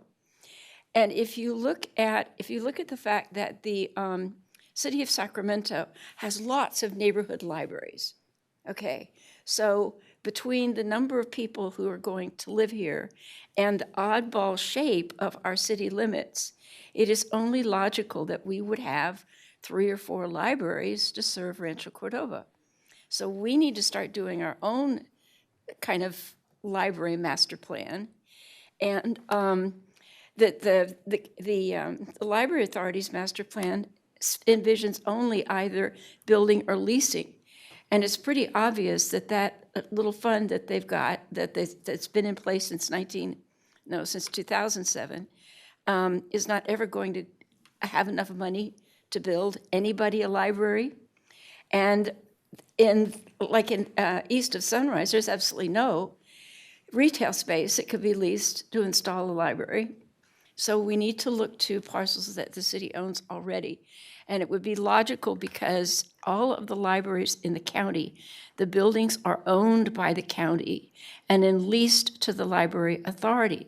So if the city built a library building, then we would lease it to the library authority following the county's model. So Garrett and I would like to ask that we put that on a future agenda item. What does the library cost? Same ballpark? Is that 20 million, 40 million, or is it highly, highly variable? Actually, I'm going to guess you can pay anything you want for it. Because if you look I at, guarantee you there's a minimum. yeah, there's definitely, Exactly. there's definitely a minimum. But in Carmel, Indiana, on a study mission, we saw a perfectly gorgeous two-story library. Think about the one you took us to, the Imaginarium in Charlotte, and had 3 stories of museum and a library on the ground floor.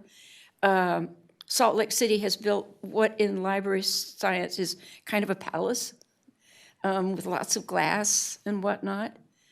So you can do, but you've got to have a space for it. And we've got space for it, number one, but we don't have any storefronts available where you could just go in and install a library. And because the library system is completely connected, not only within the library system itself, so it doesn't matter where whatever it is you want to take out from the library lives, in what branch it lives, it can come to your branch. Yeah, and they'll rent it forever. So if you designate a spot, or we build a spot, that can be the library for that Yeah. community. I mean, We you have- can and- even and get. Literally, we have no library in Rancho, and we're almost 100,000 Yeah. people. And It's you crazy.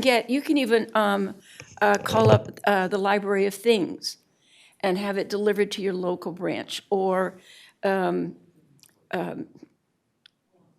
Kindle Media, or movie media, or whatever the current philosophy in watching a movie is. So can we assume we have 3 votes for that? Yes. Thank you all. Thank you, Micah. And we'll answer some of those questions when we bring it back and talk about kind of the process and those things. Okay, anybody else? Kindle is audiobooks. Pardon? You can tell me about it later because Lee thinks he wants one. Okay, thank you very much. Good night, everybody. We're adjourned. Good night, everyone.